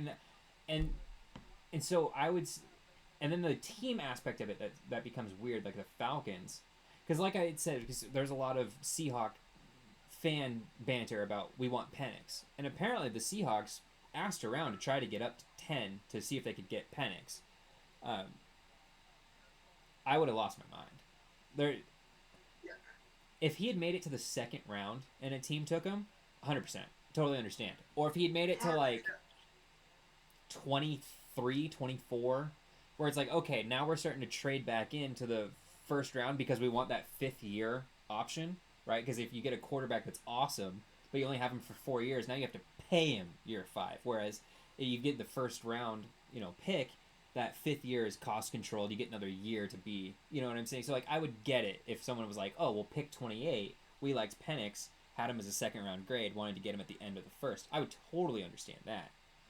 Dude, top 8 is insane. Top 8's nuts. I cannot believe that happened. Like, that is insane. Can you do one homework favor real quick on the computer? A what? Can you do one homework for me on the computer? Sure, what's up? Look up Michael Penix stats for last season. Sure. Okay, I heard something that is really important to look at too. Like the game by game, numbers. Yeah, what are we looking for? So he started out good. In the second half of the Oregon game, I want to say it was game 6 or 7, he took a hit. And he was messed up. He went to his timelines. He didn't look at it. Look at his numbers before the Oregon game and after that Oregon game. It definitely looks different. Game the same time. But it looks way different. Once he took that hit. Brother, this looks insanely different. So his first 1, 2, 3, 4, 5 games, he was 73% was his lowest completion percentage. He threw 2 picks total. He took, okay, the sacks number was mostly wrong because it says, it's him getting, okay, I see. 300, 400 yards a game. No 2 interceptions, multiple touchdowns, every single game, 75%, 73.7 or I'm sorry, 72.5 is the lowest. And then you get to the Oregon game, which was a tough game. Yeah. 59% But completion. He got whacked. And then Yeah. immediately afterwards, he had the Arizona State game, which he was terrible in. 64% completions, 0 touchdowns, 2 picks. And if you watch the game, he was terrible in that game.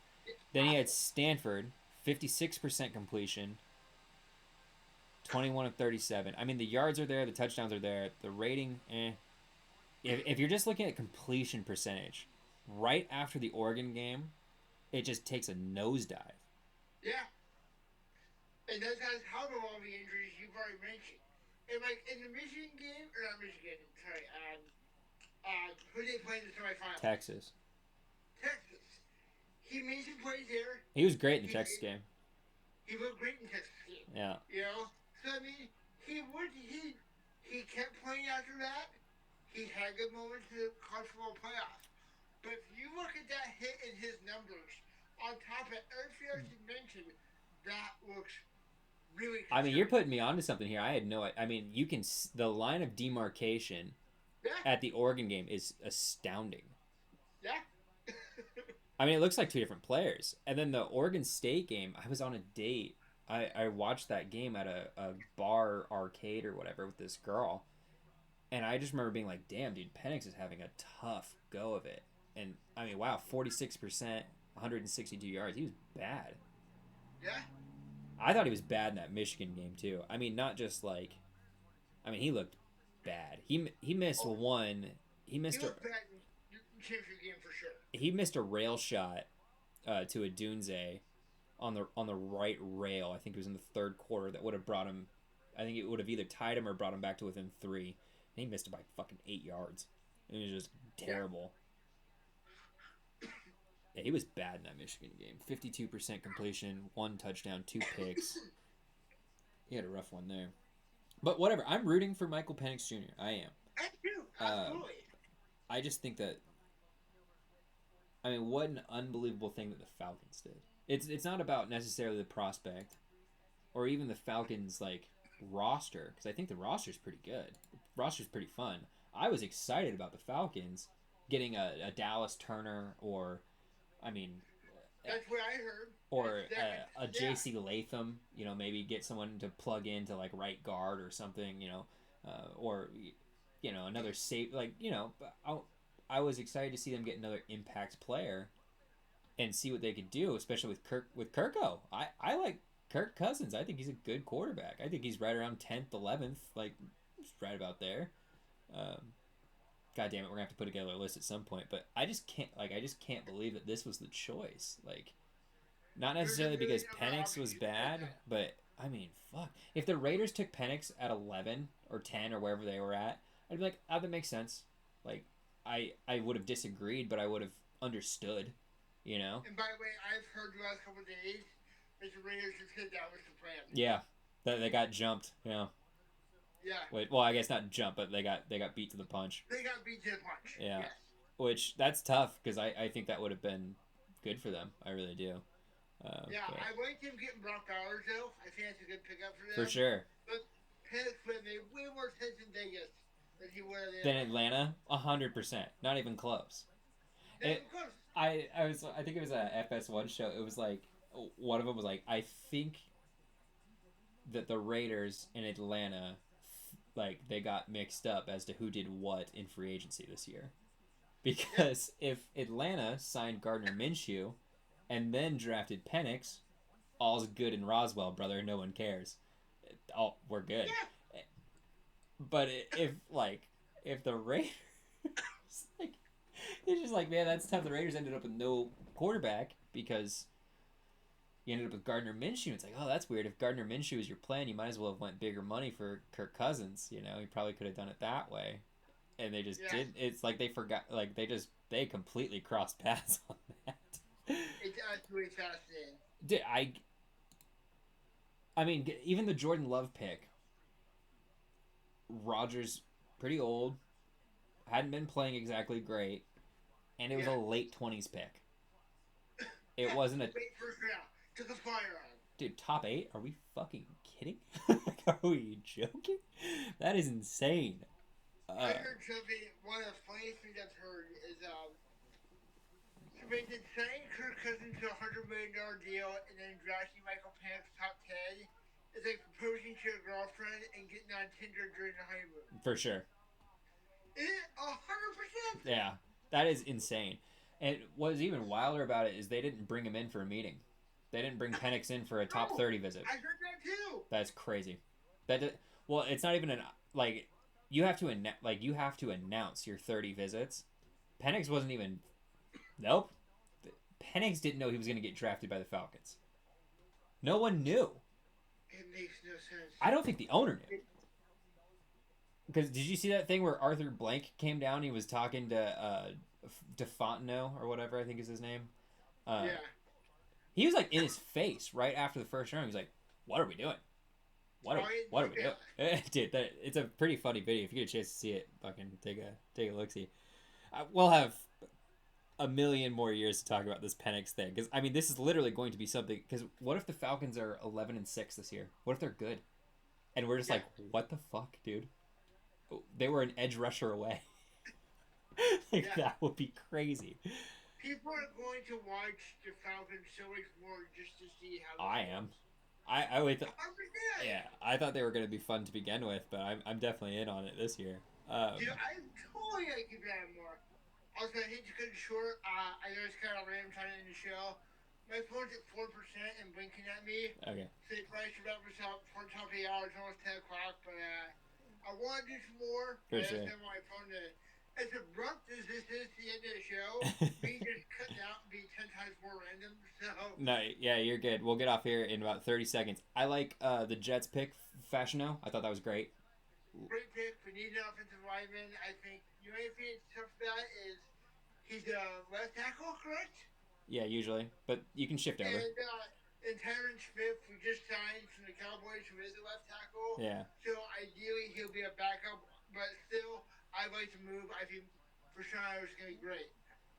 Yeah, we'll see that one. And then Seattle stayed in the... They just picked basically all linemen, defense and offensive linemen. I loved it. I thought Seattle's draft was great. Other favorite pick, I loved it, Dunze to the Bears. That was awesome. I think it's a huge move for Chicago. Yeah. Another weapon for Caleb Williams. That's a big W for Chicago. Yeah, I like that one. All right, I think that was it. We'll cover more later. All right, brother? Yeah, we got a lot more to discuss, but if you never get for tonight, let's do it again sometime by the end of the week. For sure. Have a good night. All right, take care.